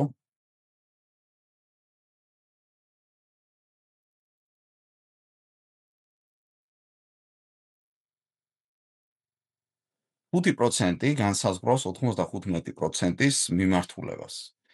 წეგან რო თქვი ვიქტორ, რომ აი ეს ადამიანები აქ ახალ პარტიებს იწყებენ, იმიტომ რომ პარტიების დაწყების სკულიზეო და იმიტომ კი არა რაღაც ინტერესებს ჯგუფებს წარმოადგენსო. ერთ-ერთი მიზეზი, რატომაც ისინი ამას აკეთებენ, სწორედ ის არის, რომ აი ამ სისტემას, ხო? აი ამას რაც დავხატე, ხო? ინტუიტიურად გრძნობენ, რომ ხალხის წარმომადგენელი არ არიან ეს 5 და ამბობენ, რომ იცი რა არის, ამათან მე უნდა შევიდე ახლა ამ 5%-თან რაღაცა ვაში, რა ქვია, დისკუსიაში, რომ ეს უსამართლო სისტემაა და მოდი იმას გავაკეთებ, რასაც ისინი აკეთებენ, იმიტომ რომ აქ მისასვლელი გზა რომ რამე შევცვალო ხალხიზე რომ მქონდეს გავლენა, როგორც მე ხალხის წარმომადგენელი, არის მხოლოდ აი ამ 5%-ის გავლით. Okay? და ანუ ამ პროცესში ისინი ერთვებიან, იმიტომ სხვა გზა არ არსებობს იმისთვის, რომ საკანონმდებლოში წარმოადგინოს ხალხმა თავისი თავი. ესენი ვიღა არიან ეს საკანონმდებლო და ანუ ეს თავრობა, ხო, ეს 5% პარტიის, ასე ვთქვათ, ნაღები ვინ არიან? ესენი არიან პრინციპში ჩვენი პოლიტიკური ელიტა, ხო, არის ელიტა პოლიტიკური, რომელიც რომ განსაზღვროს დანარჩენი ხალხის ფეს და ხალხის წარმომადგენელი რამდენად არის, რამდენად არ არის, რამდენად თავისი ინტერესები აქვს, რა ბიზნეს გარიგებებში შედის ამ სხვადასხვა დაინტერესებულ ჯგუფებთან, ამის გარჩევა ამ ხალხს, ხო, დღევანდელ კანონმდებლობაში ვერ შეუძლია და რატომ? იმიტომ რომ ესენი არიან თვითონ კანონმდებლობას ვინც წერენ, თვითონ ადგენენ თავისთვის წესებს და ხალხი არის, ასე ვთქვათ, ისეთ მდგომარეობაში, რომ პირიქით ამათ აწყობთ, ამათი ინტერესია რომ იყოს, ასე ვთქვათ, ამათთვის დეცენტრალიზაცია არ იყოს მაგალითად, იმდენი საჭმელი ქონდეთ ფინანსური უზრუნველყოფა, რომელიც რომ ჯერ ერთი ამაზე იქნება პირდაპირ დამოკიდებული და მეორეც ერთი რომ ბევრი არ ქონდეთ, იმიტომ რომ მერე ავტოკრატიის და ასე ვთქვათ მათი მართვის ბერკეტები იკარგება თუ კეთილ დღეობა მოვიდა. მეორე ეს არის დღევანდელი სიტუაცია რაც გვაქვს. მე ასე უყურებ ყოველ შემთხვევაში. მეორე ვარიანტი იქნებოდა რომ აი აქედან გავაკეთოთ კიდევ ერთი ის არის და ამ ადამიანებს ახალი პარტიის შექმნა კი არ მოუწიოთ. ესენი ავტომატურად იყვნენ აქ წარმომადგენლები, ხო? და ჩამოვიტანოთ ეს ქვევით და გავაკეთოთ ასეთი რამ. აქ დავწერ 50% და აქაც დავწერ 50%. ანუ თვითონ სისტემა არეგულირებს იმას, რომ ხალხის წარმომადგენლობა უკვე არის აი ამ საკანონმდებლო აღმასრულებელში და ხალხს აქვს ბერკეტი მთლიანად ამ 100%-ს, რომ ეს თავის წარმომადგენლები ან მათი კანონები შეცვალონ.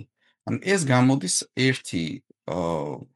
ერთი ორგანო, უბრალოდ ნაწილი არ წარმოდგენილი ამ სახით, ნაწილი არ წარმოდგენილი ამ სახით. აი ეს არის ეს მოდელი. დათა ეხლა შენ რაც ამბობდი, რომ ამ 5%-ში როგორ მოდიან ესენი და როგორ წარმოადგენენ ხალხს, ამის გაკონტროლებად შეიძლება და რა თქმა უნდა, ესეც უნდა გაკეთდეს. ანუ შეიძლება არა მხოლოდ ამ ასეთნაირად გადავაზღვიო თავი, რომ არ მოვიდნენ გამტაცებლები. 5 არ არის 67%-ამდე იყო თქვა, ამას გეუბნები. 67% არ არის. ანუ 67% იყო ამ შეფერდის. აი პრაიმერი ის არის, ერთ რაღაცა შევთანხმდეთ, რომ ეს არის რიცხვები რაც თქვა დათა, მართლა არ არის 5% ვასილ უყურე. დათა თქვა დაახლოებით 30-35 მილიონი რაღაცა. ეგეთი პრაიმერიში მონაწილეობდა. პრაიმერში მონაწილეობს. ეხლა უხეშად რომ თქვა, არა, რაც ვამბობ, რომ უხეშად რომ თქვა 35-40 იყოს, თქვა ერთი პარტია, მე 40 მეორე, თქვა 80 მილიონზე რო ავიდეთ, ეს არის დაახლოებით 25% ამერიკის მოსახლეობის, ცოტა ნაკლები, ასე ვთქვათ რა. 20-25, მოდი ასე დავარქოთ, 20-25%-ის ფარგლებში არიან პარტიულ ცხოვრებაში ჩართულებიო, რაც დათა ამბობს, ხო? არა, 30, ნახე 300 მილიონამდე არიან და 60 მონაწილეობა. 330 მილიონია, 330 მილიონია. ხო, ამერიკის მოსახლეობა.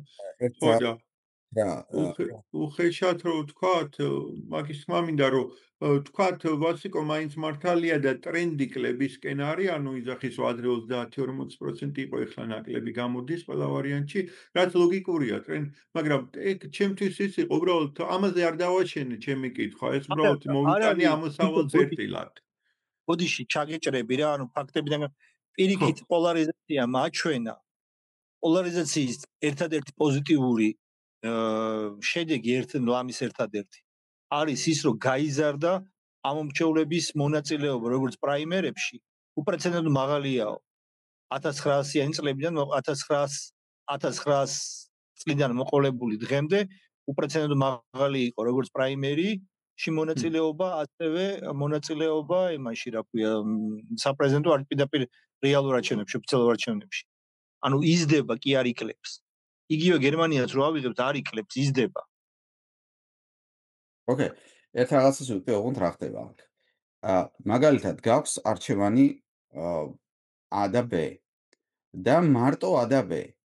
ან C უნდა შექმნა, მაგალითად, ეხლა ამერიკის შემთხვევაში, რომლის შესაძლებლობა არის აბსოლუტურად აი თითქმის გამორიცხული, ძალიან ძნელია, რომ მესამე პარტია შემოვიდეს სერიოზულ კომპეტიშენში, ანუ შეჯიბრში ამ ორ პარტიასთან და რატომ? იმიტომ რომ ამ პოლიტიკურ ელიტას დანარჩენი მესამე, მეოთხე ასე შემდეგ ყავს ჩახსნილი.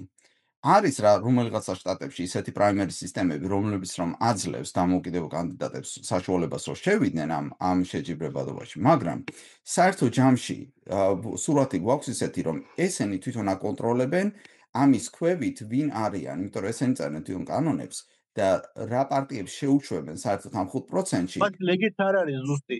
იმიტომ რომ ტრამპი არ იყო ტრამპი ხო დამოუკიდებლად შემოვიდა, ის ხო იქამდე მე მგონი რესპუბლიკელი იყო თუ არა, აღარც მახსოვს. ანუ რეგისტრირებული ეხლა წეღას ისაუბრეთ აი ამ სწორედ იმ პრაიმერისში, ვინც მონაწილეობდა, საერთოდ ვინც მონაწილეობს არჩევნებში. ეს ხალხი ფორსირებულია, რომ ამ 5%-დან, ამ პოლიტიკური ელიტიდან ვიღაცას დაუჭიროს ხარი. და რა ხდება? არის ვიღაცა წარმომადგენლები, რომლებიც რომ პარტიის ისეთი ლიდერები ნიშნავენ, რომ აი შენ იყრი კენჭს, შენ იქნები ამ იმაში წარმოდგენი პრაიმერისში იქნება ამაში იმაში და ისინი იღებენ endorsement-ს, ანუ როგორ არის ქართულად, სიტყვიერ მხარდაჭერასაც და ფინანსურ მხარდაჭერასაც ამ პოლიტიკური ლიდერებისგან. შესაბამისად, ხალხს აქვს არჩევანი ლიმიტირებული, მაგრამ იმისი შეგრძნება აქვს, რომ ვიღაცას ირჩევს. ეს სისტემა არის აი ზუსტად აი ამ სისტემის გამო არის, რომ ამერიკაში ამბობენ, რომ politics is broken, ან პოლიტიკა არის გაფუჭებული, იმიტომ რომ ეს ხალხის წარმომადგენლობა არის დიდ შემთხვევაში ლიმიტირებული, დაკარგული და საჭიროა ამისი აღდგენა და ამაზე იბრძვის ხალხი. იმდენად არ არის, რა თქმა უნდა, დაკარგული, როგორც შეიძლება იყოს. რა თქმა უნდა, ძალიან ბევრი რაღაც არსებობს, გააჩნია შტატს და გააჩნია ხალხის აქტიურობას, მაგრამ ამომავალი წერტილი ის არის, რომ ჩემი აზრით, თუ მეკითხებით, ეს 5% ხალხის ინტერესებს წარმოადგენს დაახლოებით ნახევარს შემთხვევებში მაინც. ოკეი? და საჭიროა ამ 5%-ის შებოჭვა, რომ შემდეგ არ მოხდეს ხელისუფლების გატაცება სწორედ იმ აღმასრულებელის მიერ, რომელიც ამათ დაეპატრონება.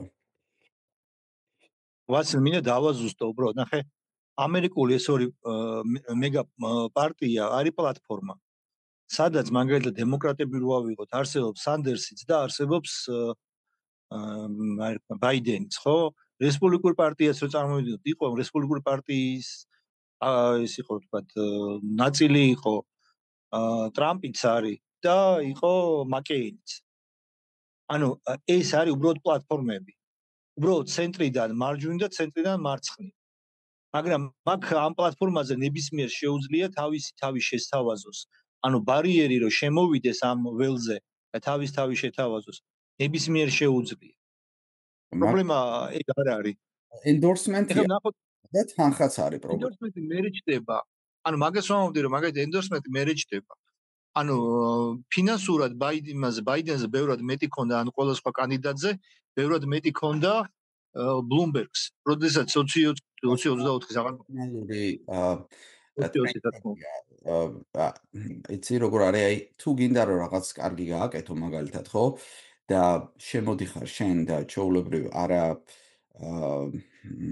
ანუ საუბრობ იმ თემებზე, რაზეც დაახლოებით ჩვენ საუბრობთ ხოლმე, ხო? ძალიან უინტერესო და არაამაღელვებელი თემებია ბევრისთვის, ოკეი? ეს არის რაღაც შეიძლება ადამიანისთვის ის იყოს რა, ფილმის ყურება უფრო მოუნდეს, ვიდრე რომ ამის, მაგრამ თუ შენ ფილმს შეთავაზებ, რა იდეოლოგიაც კი არ შეიძლება იყოს ამაში, ხო? და რაღაც excitements, ხო? რაღაც ხდება, ხო? ეს ტრამპის შემთხვევაში როგორც ავიღოთ, ხო?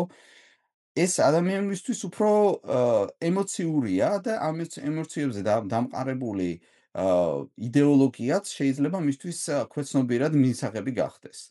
შესაბამისად, პიროვნებას გააჩნია კიდე დიდი მნიშვნელობა აქვს, თუ როგორ შეუძლია რომ ეს ყველაფერი შეფუთოს. ანუ მარტო ფინანსები არ არის აქ.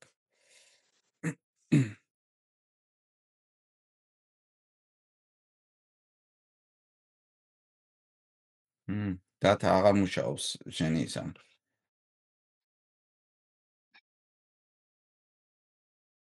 დატა დაგვიბრუნდება იმედია მალე.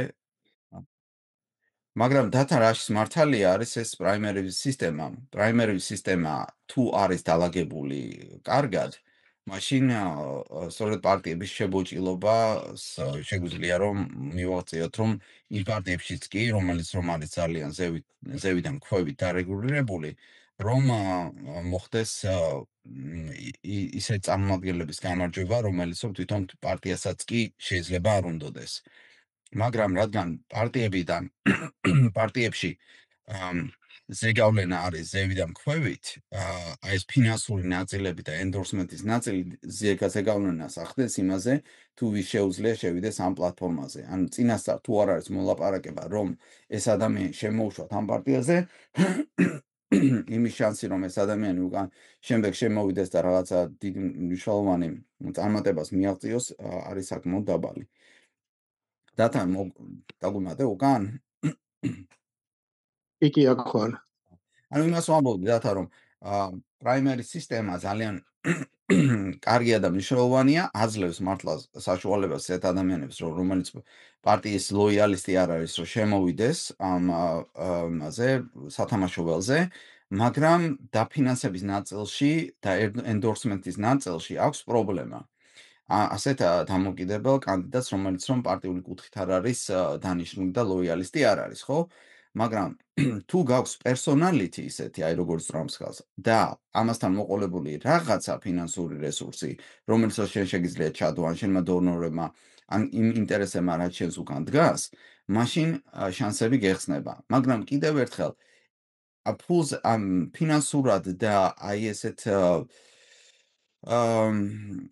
პიროვნების ტიპაჟზე დაფუძნებული გადაწყვეტილება, რომ ოკეი, ეს არის ჩემი წარმომადგენელი, არ არის სწორი. ანუ უნდა იყოს ეს ხალხის მიერ ანუ სისტემა უნდა დააკონტროლოს ასეთი ადამიანების მოსვლა მთავრობაში და არა იმად, რომ ვიღაცა ინტერესები უდგას უკან იმას, პერსონალიტია ესეთი კარგი და პარტია ვერ უწევს წინააღმდეგობას ასეთი ტიპის შემოსვლას. ანუ ეს არ უნდა იყოს მაკონტროლებელი, რომ პარტია ვერ უწევს წინააღმდეგობას შემოსვლას მარტო ეს, არამედ სხვა ფაქტორები უნდა მუშაობდეს აქ, რაც სწორედ რომ ფინანსებს ეხება და კიდე სხვა ნაწილებს, როგორ შეიძლება რომ ამ პიროვნების ნომინაცია მოხდეს.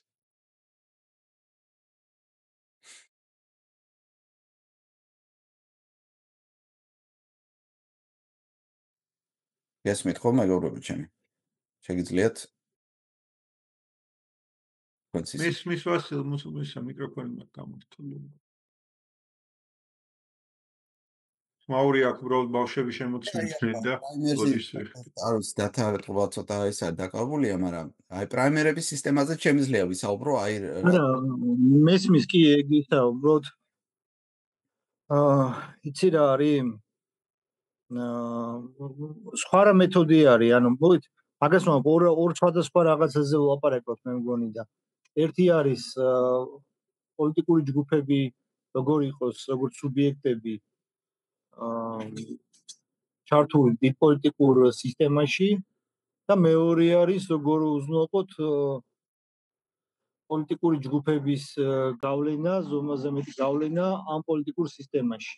აი ზუსტად. ანუ არც მეტი და არც ნაკლები. ხო და ჯერ ანუ ჩვენ თუ მეორეზე ვლაპარაკობთ, მაშინ ჩემი საით მან მარტივი გამოსავალი არის ის, რაც შვეიცარიაში აპრობირებულია და ყავს პოლიტიკური ჯგუფები, მეშვეობით წარმომადგენლები და თუ რაღაცა არ მოგწონს, გაქვს პირდაპირ ინსტრუმენტი, როგორ მათი გადაწყვეტილება შეაჩერო. ან სხვა თემა, ამის სხვა მინდა, რომ ის არის სხვა თემა, მეორე თემაა და არა როგორი უნდა იყოს თუ არ იყოს და როგორი უნდა იყოს ის რა ქვია პოლიტიკური ჯგუფი. ანუ ორად გავმიჯდეთ. ეხლა იცი როგორი კიდე მომენტია, რომ ადამიანებს რომლებსაც ხო გახსოვთ ეხლა იდიოტესი რა, ანუ versus მოქალაქე არისტოტელეს უპირისპირებს ამ იდიოტეს პოლიტეს მოქალაქეს. ანუ ერთი არის განცალკევებული და მეორე არის და იდიოტის, ნუ აქედან მოდის რა, ადამიანი რომელსაც უარს ამბობს იყოს მოქალაქე. და ჩვენ გვინდა ეს უკვე ცოტა უკვე სხვა ის არის. ყველა მოქალაქეს აქვს უფლება იყოს პროცესის ნაწილი, მაგრამ თუ მას არ უნდა იყოს ამ პოლიტიკური პროცესის ნაწილი, მაშინ ეს მისი არჩევანია. არა, და რა არა, ხო და სხვა პრობლემა დგება. ბოდიში მან დგება მეორე რომ ნამდვილად აქვს თუ არა მოქალაქეებს აქვს თუ არა ნამდვილად პოლიტიკურ პროცესში მონაწილეობის საშუალება. ამაზე შეიძლება ვიმსჯელოთ, თორე და როგორ შევქმნათ რა ბარიერები აქვს და როგორ მოხსნათ ეს ბარიერები, მაგრამ თუ ალბათ მოდით ეს ერთ რამეზე შევთანხმდით, რომ პოლიტიკური ჯგუფები, რადგან სოციალური არსებები ვართ, ყველა ვარიანტში ჩამოყალიბდება ეს მოცემულობაა, სექსუალობის გავსად ეს საზოგადოების თვისება, ამაზე დავხვდებით. ეხლა მეორე კითხვას დავსვავდი. უნდა მონაწილეობდეთ, გვინდა თუ არა რომ მონაწილე ვაიძულოთ იდიოტესები მონაწილეობდნენ პოლიტიკურ პროცესში თუ მათ ეს არ უნდათ და უნდა ქონდეთ თუ არა მათ ამ იძულების შედეგად წონა პოლიტიკური პროცესებში გადაწყვეტილების მიღების დროს. ჩემი აზრით არის ის რომ და მე უკვე მესამეს გება რომ თქვათ როგორ უზრუნველყოთ ამ მოქალაქეებს, რომელსაც სურვილი აქვს რეალურად მონაწილეობდნენ, მაგრამ ეს ცოტა ხანი გვერდზე გადავთ. ანუ მე მგონი ეხლა თავი კითხვა არის ეს მეორეზე რაც შეგვიძლია შევთანხმდეთ. იდიოტესებს უნდა ქონდეთ თუ არა საშუალება კი არა. უნდა ვაიძულოთ თუ არა პოლიტიკური პროცესების სუბიექტები იყვნენ. თუ პატივიცეთ მათ არ არ უნდა ვაიძულოთ, თუ იქნება იქ ნაფიცაჯული პარლამენტარი მაგალითად, მას შეიძლება სისტემა გავაკეთოთ ისეთი, რომ რანდომულად არჩეული იქნას მოქალაქეები და თითო პოზიციაზე იყოს 3 მოქალაქე არჩეული და ამ 3 მოქალაქიდან შემდეგ იქნება, ჯერ ერთია ამ ბაზაში იქნება რაღაც გაცხრულის ვარიანტი, რომ ეს ადამიანები არ იყვნენ მაგალითად რაღაცა მაღალი კრიმინალური ფასტით, წარსულით, რაღაცა ასაკობრივი ჯგუფი და წარმოიდგინე ხა ჩვენ რო საუბრობთ ხოლმე რომ აი ქალების წარმომადგენლობა უნდა იყოს, ასაკობრივი ჯგუფების წარმომადგენლობა უნდა იყოს და სულ არ გამოვიდეს ისე რომ შუახნის კაცებმა მოიყარონ პარლამენტში თავი, ხო? აი ასეთი წარმომადგენლობა რომ ნახევარი იყოს, თქვათ, ნაფიცაჯული ჩვეულებრივი ადამიანები წარმოდგენილი, აი ამ დივერსიფიკაციას ავტომატურად მოახდენს. ჯერ ერთი ეს რომ ნახოთ, ანუ იქ იქნებიან ახალგაზრდები, ხანში შესულების როგორც დღეს არის, ქალბატონები იქნებიან ავტომატურად მეოთხედი პარლამენტის, მარტო ამ კუთხით. კარგი, ეხლა მაგას რო თავი დავანებოთ, 3 ადამიანიდან ერთი პირველი იქნება პირველ ადგილზე, თუ მას რაღაცა ტრენინგის შემდეგ, ისევე როგორც გერმანიაში არის ეს ნაფიცაჯული მოსამართლეები, მსგავსად ამისა ტრენინგი უტარდება, მათ არ აქვთ შემდეგ ტესტირება, მაგრამ ამ შემთხვევაში შეგვიძლია ტესტირებაც გავაკეთოთ, თუ საჭირო იქნება, ან გასაუბრება გავაკეთოთ და შემდეგ ამის საფუძველზე ჩამოყალიბდება, რომ ეს ადამიანი შეძლებს რომ იმუშაოს ამ პოზიციაზე. ან მეორე ადამიანი იქ ჩაერთვება, ვთქვათ, შეიძლება ვიღაცას არ უნდა, ან დემენცია აქვს, ან ჯანმრთელობის პრობლემები აქვს. რა ვიცი, 1000 პრობლემა არსებობს და ეს დეტალები თუ როგორ შეიძლება რომ ეს ნაფიცაჯული აირჩეს არა მარტო რანდომულად, არამედ ამ 3 ადამიანიდან ერთ-ერთი, უკვე კარგია, რომ ამ 3 ადამიანიდან ფორსირება ხდება რომ ერთ-ერთი იყოს და არა მაგალითად კიდევ თავიდან დავატრიალოთ ის და სანამ ვინც ვიღაცას ლოიალის არ ვიპოვით ის შემოვიყვანოთ და გამოდის რომ საზოგადოების წევრებს ექნებათ რაღაც მონაწილეობის უფლება პირდაპირ. მეორე ნაწილია დაინტერესება ფინანსური, შეგვიძლია მივაბათ ეს ოჯახის მედიანურ შემოსავალს, ჩვეულებრივ საქართველოში ოჯახის მედიანური და არა საშუალო შემოსავლის ნამრავლს რამოდენიღაცაზე, მაგალითად შეიძლება 4-ზე ან 5-ზე.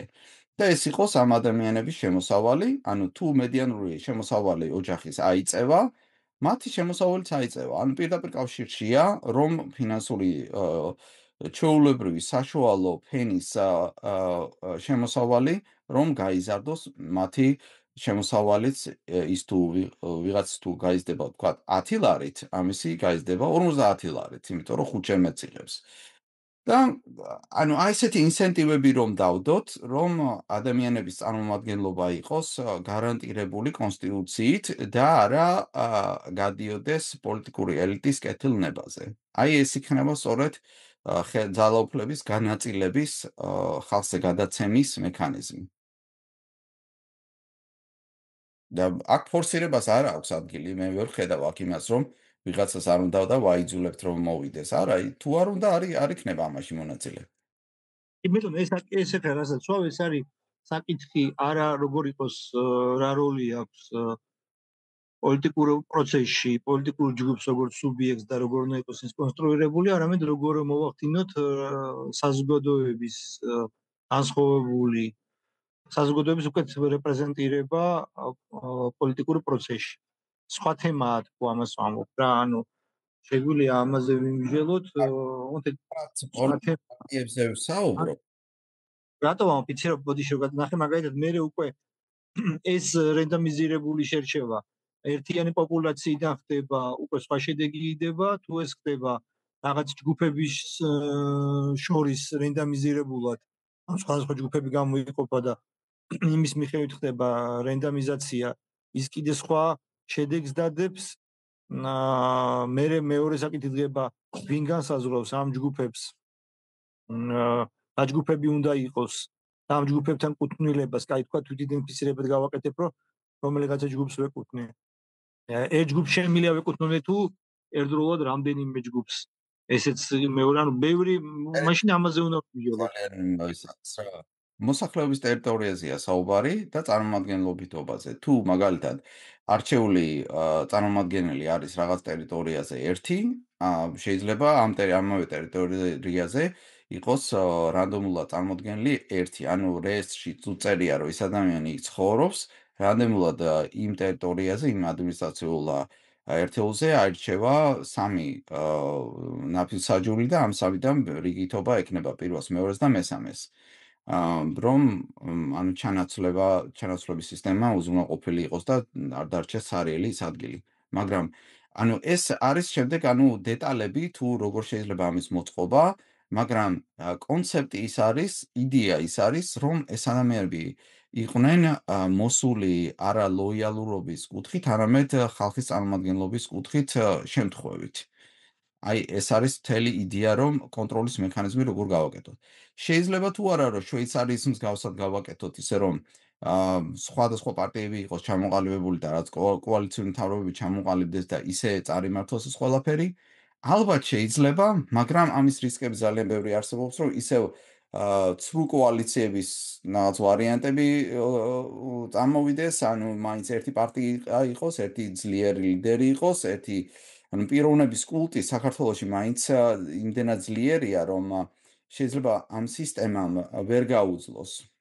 ვთქვი, ესეთი რამე რომ გავაკეთო, რომ შემდეგი შეხვედრისთვის შენ თქვა თავიდან ბოლომდე სწორედ ფოკუსირებულად ამ შენი ამ მოდელის პრეზენტაცია გავაკეთოთ, სადაც იქნება გამოწვევები ჯერ, რა გამოწვევები საპასუხოდ გადაწყვიტეს და მე ვნახოთ ეს გამოწვევები აი ამ შენ მოდელში, მე მოდელს აღწერ და მე მესამე ნაწილი იქნება როგორ ხდება ამ გამოწვევების გადაწყვეტა იმ შენ მოდელის ფარგლებში. კი ბატონო, შემიძლია მაგაზე აკეთება, უბრალოდ მე არ მინდა გავიტაცო ჩვენ ჯგუფის შეხვედრები და რაღაც მიმდევრობას მე მგონი რადგან ამაზე საუბარი მგონია რომ ჯობია ბოლომდე ერთი შეხვედრა თქვა და ამას დაეთმოს. რა ვიცი. თქვა შემდეგი ამ სამ საკითხს თუ დამუშავებდია, ანუ შენ მოდელს აი ამ სამი კუთხით, ანუ რა გამოწვევები საპასუხოდ გაგიჩნდა ეს იდეა, როგორი არის ეს მოდელი, გამოწვევები ისაუბროთ. გამოწვევები ყველამ წარმოვადგინოთ ჩვენი ხედვა იმის შესახებ, აი ამ გამოწვევას როგორ ვერ მოვაძლევ ფაქტილ და ჯობია რომ ესე ვქნათ, ანუ მე მგონია ესე რომ იყოს, რომ შენ თქვათ ჩამოყალიბო გამოწვევები, ეს გამოწვევები როგორ გვარდება, ეს გამოწვევების საპასუხოდ შენი მოდელი და მესამე რევიზია გავაკეთოთ, აგვარებს თუ არა ეს მოდელი ამ გამოწვევებს და რამე ახალ გამოწვევებს ხომ არ აჩენს. ხო, ამ ორ გამოწვევაზე მე მაინც ის არის, რა ქვია, გავუსვავდი ხას. იმიტომ რომ იქ ცოტა ის გამოვიდა, რომ მე რაც მოყვა ის ისტორიული ექსკურსი ვეცადე გამეგრძელებინა, მე დათამ რაღაც დაზუსტებები შემოიტანა. ანუ მე არ ვაშენებ ამ ისტორიულ ექსკურსზე ამ გამოწვევის განმარტებას. ისტორიული ექსკურსი ცალკე იყო, გამოწვევა ცალკე დგას. ანუ განურჩევლად იმისგან მატულობს, ვთქვათ, პარტიული აქტივობა, რასაც დათა იცავს, თუ კლებულობს, რასაც ვასიკო ყვებოდა. შინაარსი არ იცლება, თქო, მე ვამბობ, რომ პრობლემას ხედავ ასე, რომ პარტიები ძალიან ხშირად მოკლებული არიან, ასე ვთქვათ, საზოგადოებრივ გამოწვევასთან ბმასთან. ისინი უბრალოდ ატარებენ ძალიან ხშირად თავის ინტერესს, როგორც ინტერეს ჯგუფის. ანუ ეს არ არის ინტერეს ჯგუფის წარმომადგენელი, არამედ ეს თავად არის ინტერეს ჯგუფი, რომლის, ასე ვთქვათ, იდენტიფიკატორი არის ძალაუფლებისთვის ბრძოლა, მეტი არაფერი. ანუ ის დღეს ერთ იდეოლოგიას უმღერს, ხვალ მეორეს ძალიან ხშირად და ასე შემდეგ. განურჩევლად იმისგან არის თუ არა ეს, ვთქვათ, განვითარებული დემოკრატია თუ განვითარებადი დემოკრატია. სხვა ამბავი, რომ ერთ ქვეყანაში შეიძლება მეტად ტრადიციული პარტიები შეგვხვდეს, ვთქვათ, წინ წაწეული. მეორე ქვეყანაში ნაკლებად, მაგრამ უამრავ განვითარებულ ქვეყანაში აბსოლუტურად მედროვე პარტიები, რომელსაც აბსოლუტურად ისეთ ხერხემალი არ გააჩნია. ეს პრობლემა არის, თქო, მე მგონი, და ამას არ წვითავს ის, რომ თუნდაც პრაიმერისში იყოს ბევრი ხალხი ჩართული, აქ უბრალოდ პოლიტექნოლოგიების თემაა, უბრალოდ რომ პოპულარულს ხდიან თავის პარტიულ საქმიანობას.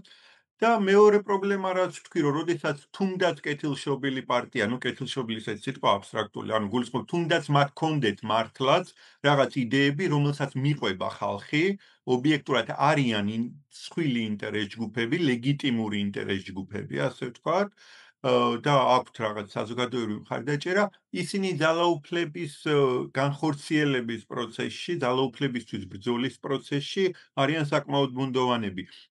აქაც მეჩვენება, რომ დათა შენი არგუმენტი, რომ პრაიმერისი აქვთ, არ არის დამაკმაყოფილებელი. ანუ რა თქმა უნდა, პრაიმერისი კაი რაღაცაა. მე არ ვიძახი, რომ ეს პირიქით ზუსტადაც კარგი ნიშანია იმისა, რომ შიდა დემოკრატიული პროცესი არის შემოტანილი, მაგრამ პრაიმერისზე როგორ ხდება ნომინირება ხალხის, რომელ კანდიდატს რა მხარდაჭერა ხდება ხოლმე, ესეც ხშირად ჩაკეტილ კაბინეტებში წყდება ხოლმე. რაც აგრეთვე ამის მაგალითია ტრამპი. რისი მაგალითია ტრამპი? ვერ გავიგე დათა რა თქვი? ანუ ამის მაგალითია ტრამპი თქო, რომ ესე არ არის. შიდა კაბინეტებში არ ხდება.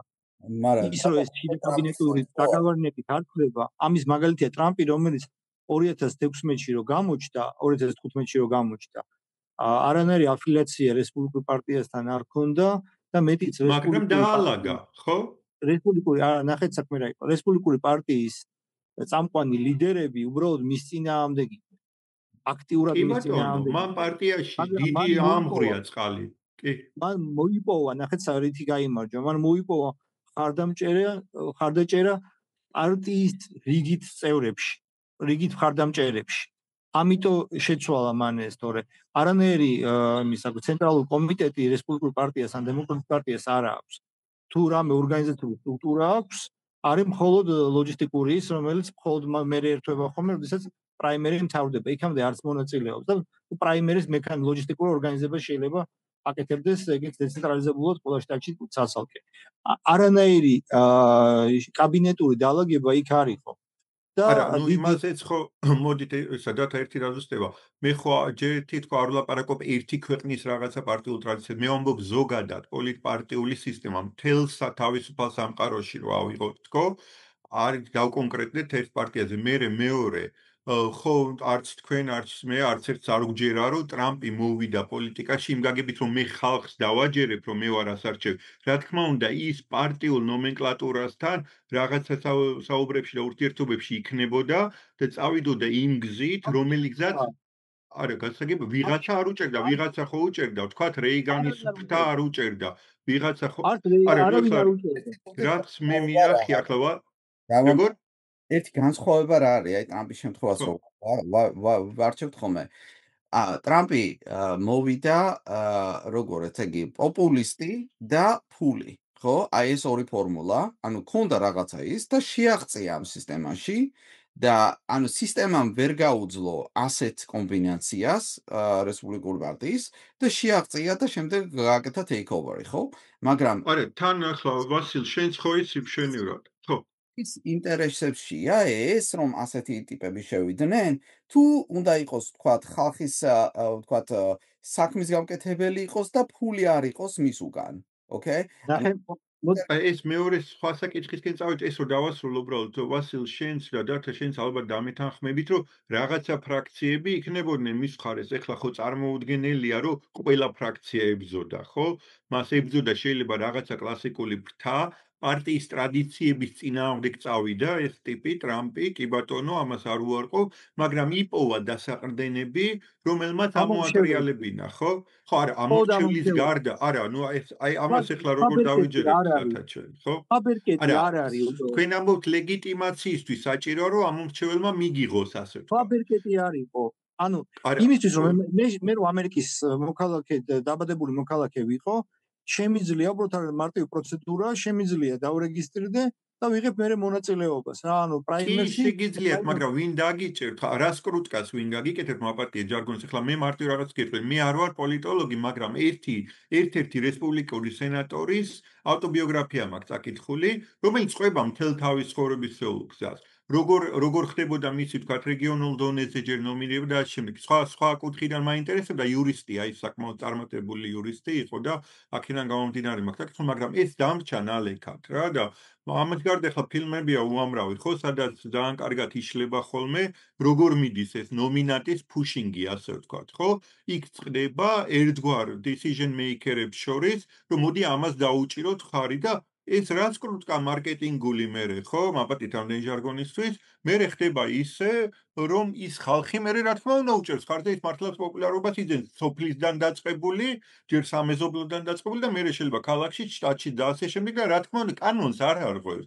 ის ყველაფერს აკეთებს სამართლიანად არჩევნების პრაიმერისის გზით, კი ბატონო, მაგრამ ვინ იღებს გადაწყვეტილებას, რომ მოდი ამ კანდიდატს დაუჭიროთ ხარი და ამას გაუწიოთ რეკომენდაცია, ამას ინფლუენსერებს ვალაპარაკოთ, რომ ეს კაი ტიპია, გაზეთში დავწეროთ, რომ ეს კაი ინდივიდუალურად. აბა სხვანაირად როგორ უნდა იყოს? ყველა იღებს ინდივიდუალურად.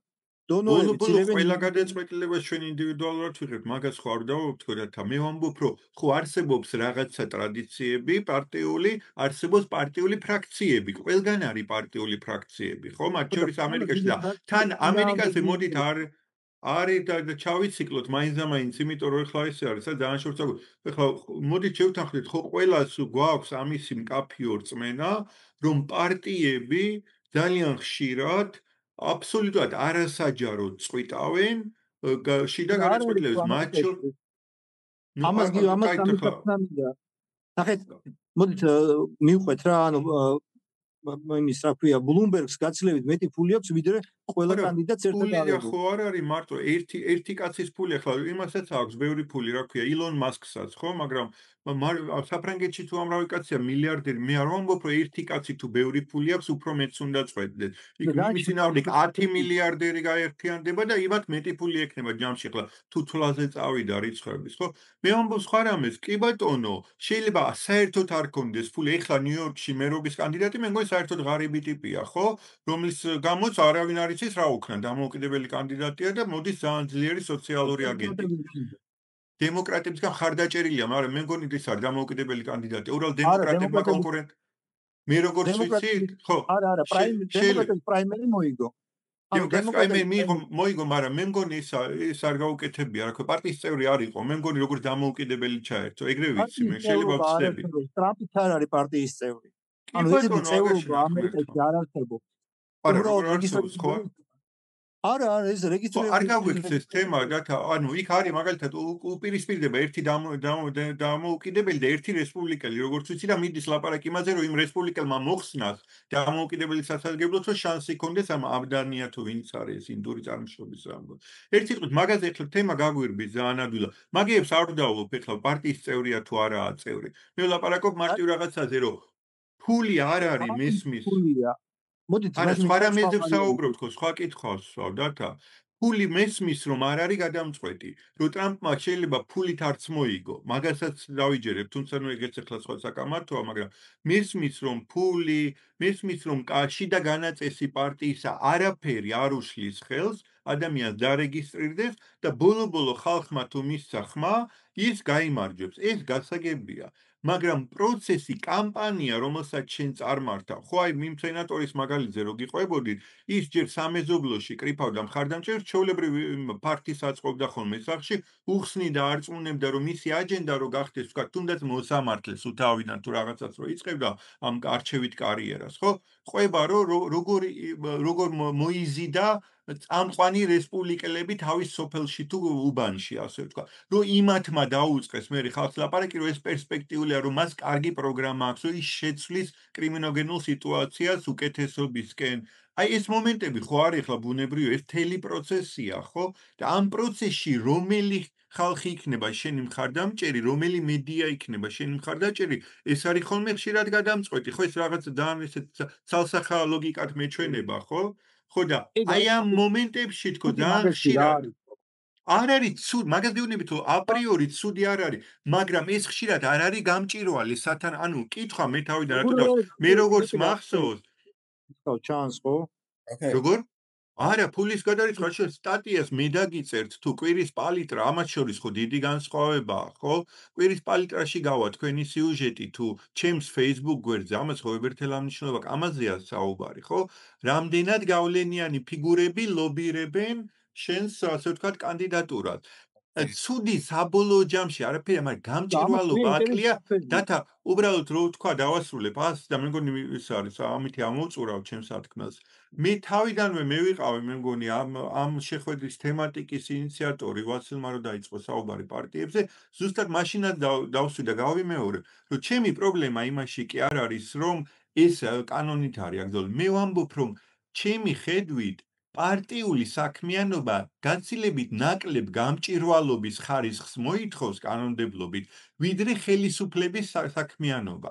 მაშინ, როდესაც პარტიები არიან ხელისუფლებაზე არანაკლებზე გავლენიანები, ზუსტად იმის გამო, რომ პარტიული პრინციპით არის ხოლმე ხელისუფლება დაკომპლექტებული და ჩვენ თუ ამ გამჭირვალობის მექანიზმს შემოვიტანთ იქაც კი, სადაც ხდება კანდიდატების pushing-ი, კანდიდატების promotion და ასე შემდეგ. მე არ ვიცი როგორ, მე წარმოდგენა არ მაქვს. მე არ მინდა რომ იყოს ზედმეტი კონტროლი, არ ვიძახი რომ აქეთ უნდა გადავიწიო, მაგრამ სადღაც პარტიებს აშკარად აქვს საშუალება რომ დახურონ კარი და ბევრი რამე ისეთი გადაწყვიტონ, რასაც მის დღემში ვერცერთი საჯარო მოხელე ვერ გაბედავდა რომ დახურულ კარს მიღმა გადაეწყვიტა, იმიტომ რომ კანონი ამის საშუალებას არ მისცემდა.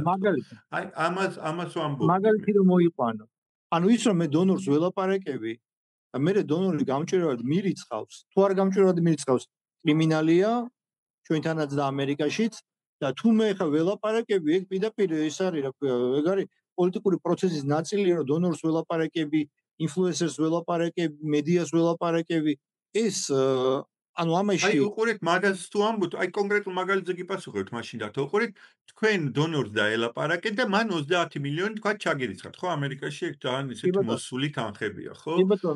უყურეთ თქვენ ხართ მოსამართლე და თქვენ ვიღაცას დაელაპარაკეთ ბიზნესმენს და იმან 30 მილიონი ჩაგერიცხათ, ან მინისტრი ხართ.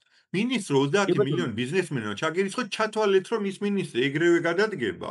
თუ არა რომ ციხეში წავიდეს და მოკლედ იქნება დიდი აურზაური, იმიტომ რომ გაუგებარია რატომ ურიცხავს მინისტრს 30 მილიონს ბიზნესი. არა. ხო, მაგას გეუბნები. არა, მინისტრ ანუ მიმიხდით ხო რისკენ მინდოდა? არა, მე ვამბობ მაგალითისთვის რომ აღმასრულებელ ხელისუფლებაში თუ სენატორი ლაპარაკობთ არჩევნებზე, პრეზიდენტზე ლაპარაკობთ და თქვა სენატორზე. არა, მე ვამბობ უკვე ხელისუფლებაში მყოფ ადამიანს, უკვე რომ ჩაურიცხოთ, ხო ეს იქნება აშკარად ქთამი, ხო? და როდესაც გამიჯდულია. თუ ეს მაგალითად ბაიდენი, როდესაც ის მოქმედი პრეზიდენტია, მაგრამ მაგას დათა ზუსტად, რომ თუ მოქმედი აკრძალულია, ხო? რატო უნდა ჩაურიცხოთ? არა, მე ვამბობ მე კამპანიისთვის კი არ ვამბობ თქო. არა, ვასილ, მივიყვან ბოლომდე რას ვიძახი, იმიტომ რომ ვიქტორ, ეს თუ არ დავშალეთ ჩვენ თემები, მაგალითად ხა თქვენ გადაწყვიტით. არა, მე პრობლემის იდენტიფიცირებას ვახდენ, რომ რათა მიხდეს, რომ მე მგონი ერთ on the same page ვართ, რომ იმიტომ რომ მე გეტყვილავდა. თუ მოკედ კამპანიაში არ ირიცხება, ეს არის კორუფცია. აგაშინა თქო, ხმერთმა მაგას გეუბნებით, რომ ის მივიყვან ვასილ მივიყვან ბოლომდე და გავჩერდები, მართლა გპირდები ჩემო კარგო. ანუ თუ ეს კამპანიაში არ არის იცვლება კორუფცია და ახსნა განმარტებას ითხოვს ყოველი კაპიკი და როდესაც თქო ბიზნეს ხდები და ბიზნეს ეუბნები მომეცი 30 მილიონი, ის ამბობს რომ მე ვაძლევ იმიტომ რომ მე მომწონს ამისი პოლიტიკური პროგრამა და ამის იქით არანაირი განმარტებები, მტკიცებულებები, გამჭირვალობა არ მოეთხოვება. всё, მე გადავწყვიტე. რა გადაწყვიტე? რა ვიცით ჩვენ რომ ამის უკან არ დგას დაპირება, რომ რაღაცა კანონს გაათრეს, რომელიც ამ ბიზნესს აწყობს, ხო ხდებით? აქ მე მაქვს ნაკლოვანება გამჭირვალობის, თქო. ეს არის პრობლემა, რომელსაც მე ვცდილობ რომ დავსვა. კი ბატონო. ვიქტორ, იურდიოდ ეგ არის მარტივად მოგვარებული, იმიტომ რომ არანაირი კანონმდებლობის მიხედვით დონორი არანაირ ვალდებულებას არ აკიდებს, ანუ როცა მე რაღაც განაცხადს ვაკეთებს და ის მირიცხავს, ის ამბობს, რომ ის ასაფორთებს ამ იდეას. მორჩა მეტი არაფერი მას მე თუ მე ვდივარ ძალაუფლებაში, მაშინ თუ რაღაცას ვაკეთებ არა კანონ შესაბამისად, მაშინ ამის გამო ჩოლური კრიმინალია რა. კეთილი, მე ვასილს დავპირდი, რომ მეც არ გავხსენებ. იცი, თუნდაც აი ეგ ნაწილები, რომ დაფინანსების დაშვებები რამდენად შეიძლება რომ დონორმა 30000 გადაურიცხოს მაგალითად, ხო? შეუძლია რომ იმ ადმინისტრაციულმა ერთეულმა, იმ პოპულაციამ თვითონ გადაწყვიტოს, რომ ჩვენ გვინდა რომ ჩვენს რომელიღაცა მეფეს კომპანიას მიეცეს საშუალება რომ 2 მილიონი გადაურიცხოს. თვითონ გადაწყვიტონ იმათ. ჩვენ ამას თუ მივცემთ სტრუქტურას ისეთნაირად, რომ ხალხმა გადაწყვიტონ, რომ რა დაფინანსების სისტემა როგორი უნდა ქონდეთ, მათივე მუნიციპალიტეტში თუ რეგიონში თუ რა ადმინისტრაციული ერთეულიც ექნებათ, გადაწყვეტენ თვითონ რა. მაგრამ მე მინდა შემოგთავაზოთ, ახლა უნდა გავიდე სხვა იმაზე, მაგრამ მინდოდა ესეთი რამე შემომეთავაზებინა. იმის ნაცვლად, რომ მხოლოდ რაღაც ჩემი მოდელი და ხედვები, რომელშიც რა თქმა უნდა რაღაცა პრობლემებიც შეიძლება იყოს, განსწავლების საშუალებებიც იყოს იქ და ამაზე ერთად უნდა ვფიქროთ. რამოდენიმე მოდელი შემიძლია წარმოვადგინო და თავისი პლუს მინუსები და ასე თქვა ცხრილი სახით იქნებ გავარჩიოთ, რომ აი ამ მოდელში მიტაცებისთვის არის აი ეს რისკები, აი ამ მოდელში არის აი ეს რისკები და აი ასეთი კუთხით დიდი სურათი რო წარმოვიდგინოთ შემდეგისთვის, გინდათ ესეთი რაღაცა გავაკეთოთ? კი ბატონო, თუ გინდა პირველი შემდეგზე მაშინ თუ შენ მოდელის პრეზენტაციას არაკეთებ, ჩვენ იმის მიხედვით გქონდა შემდეგი თემა უნდა ყოფილიყო იდენტიფიცირება საერთაშორისო და ადგილობრივი პრაქტიკებიდან გამომდინარე მიტაცების რისკები სად არის. და იქნებ მაშინ ეგ გავაკეთოთ და მე მაგის შემდეგ იყოს უკვე სოლუშენებზე, იმიტომ რომ მოდი ჯერ გავსაზღვროთ მიტაცებები, ჩამოვწეროთ, გააკეთე შენი პრეზენტაცია, მეც გავაკეთებ, ვიქტორიც თუ გააკეთებს, ანუ აი რა მიგნებები გამოვიტანეთ და იმ кейსებზე რომლებიც გავიარეთ, ეს თქვა გერმანია, უნგრეთი, პოლონეთი, საქართველო, ხო, რა იყო ის ფუნდამენტური წერტილები, რომლებიც ახდენს აჩენს ძალოფლების მიტაცების შესაძლებლობას. მოდი ჯერ მაშინ პრობლემებზე შევჯერდეთ, რომ ერთ იმაზე ვიყოთ, რაღაცა ერთ ფუნქციაზე როგორც ითქვია. და მე ამის გარშემო უკვე სოლუშენებზე ვიმჯელოთ. ადრე რო გააზიარეთ და თაღასოს ის დოკუმენტი, ხო არის ესე იგი Freedom House, მე არის სხვადასხვა სინია და იქ არის ერთი DEED, ხო? ანუ ინციდენტებზე დამყარებული, ან რა ინციდენტები იყო და ასე შემდეგ. იქ ამ დოკუმენტში საუბარია რაღაც 200 თუ 2000 თუ რაღაც ასე დიდ რიცხვებზეა საუბარი და ამისი კლასიფიკაციის ცდელობაა გაკეთებული შემდეგ ამ დოკუმენტში, რომ გატაცების მექანიზმები როგორ იყო გამოყენებული რა დოზით და ასე შემდეგ.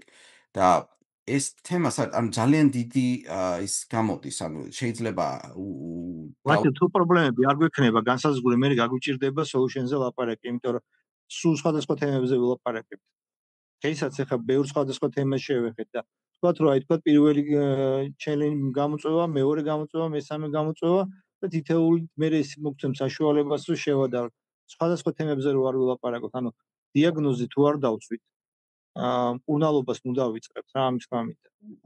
ნუ რაღაც მომენტს კი შევახეთ ახლა ამას, რომ აღმასრულებელია ძირითადად გამტაცებელი. ხო და არა, ჩემი აზრით ყველა ის მაგალითი რომელიც ჩვენ ვნახეთ არაძალისმიერი მიტაცების მოდიოდა ნებისმიერი აღმასრულებელი იყო უბრალოდ მაკოორდინირებელი და რომ არ ყოფილიყო კანონმდებელი კი ბატონო. ხო, ანუ ეს ორივე რო არ იყოს, მაშინ ეს პრობლემა არ იქნებოდა და იყო კიდევ სხვა ინსტრუმენტები რა, რაზეც დღესაც ვილაპარაკეთ, ხო, ანუ იქ იყო რა ქვია, ეს რუსული კანონის ანალოგები რუსეთიდან მერე უნგრეთში გადავიდა. იქ პოლონეთში მცხადესი არ იყო, მაგრამ იქ სასამართლოზე იყო, ანუ რამდენიმე სხვადასხვა მიმართულებით მიდიოდა რა და სისტემის დიაგნოზირება თუ არ მოხდა, რა ვიცი 5-6 ეს მნიშვნელოვანი წერტილი თუ არ გამოვყავით, ხო? ისინი ისე არ აი არჩევნები მაგალითად კანონების მიღება და ასე შემდეგ ეს არის იმისი გამოსავალი, ეს არის გზები როგორ ხდება ეს ყველაფერი. დასაბამი ამის, მაინც ძირითადად არის აი ეს ამ დუეტის ერთად მუშაობა, როდესაც რომ პარლამენტი არის გატაცებული და შემდეგ ის ირჩევს ან რაღაცნაირად მოდის იგივე მთავრობაში აღმასრულებელი ერთი პიროვნება, რომელიც აი ამ კომბინაციაში შემდეგ გადაძალავს ან გადატეხავს სასამართლოს და შემდეგ არჩევნებს და ყველაფერს და ნუ ეს რაღაც საქართველოში მოხდა კლასიკურად ასე ლაგდება ეს საქმე და თუ ცენტრალი მეგობრებო მე ნელ-ნელა უნდა დაგტოვოთ ბოდიშს ვიხდით კარგით დათა ესე იგი მოიცა შევთანხმდეთ ვიქტორ ვინას ვაკეთებ შემდეგისთვის ანუ დათა ისე ვის გავაკეთოთ ხო მსგავსი მე თავაზობ რომ უკვე დავასრულოთ ეს ეტაპი ამ თვეში რაც უნდა გვესრულებინა იმ დოკუმენტით რომ დიაგნოზი დაისვას რა ანუ ყოველ შემთხვევაში ჩვენ რო კონდეს საერთო ხედვა გამოწვევების ოკეი სანამ გადავალთ გადაწყვეტებზე ანუ ეს ოქტომბერი იყოს კლient გადაწყვეტების დიდ სურათზე ვილაპარაკოთ ან კონკრეტულ გამოწვევაზე საპასუხოდ რა ვიცი ოკეი ხოხია დიაგნოზი კი არა ეტიოლოგია ქვია ამას ანუ გამოწვევის ესეთი etiology კარგი მეგობრებო ეთილი მეგობრებო მომავალ შეხვედრამდე ბოდიშს ვიხდი გავდივარ კარგად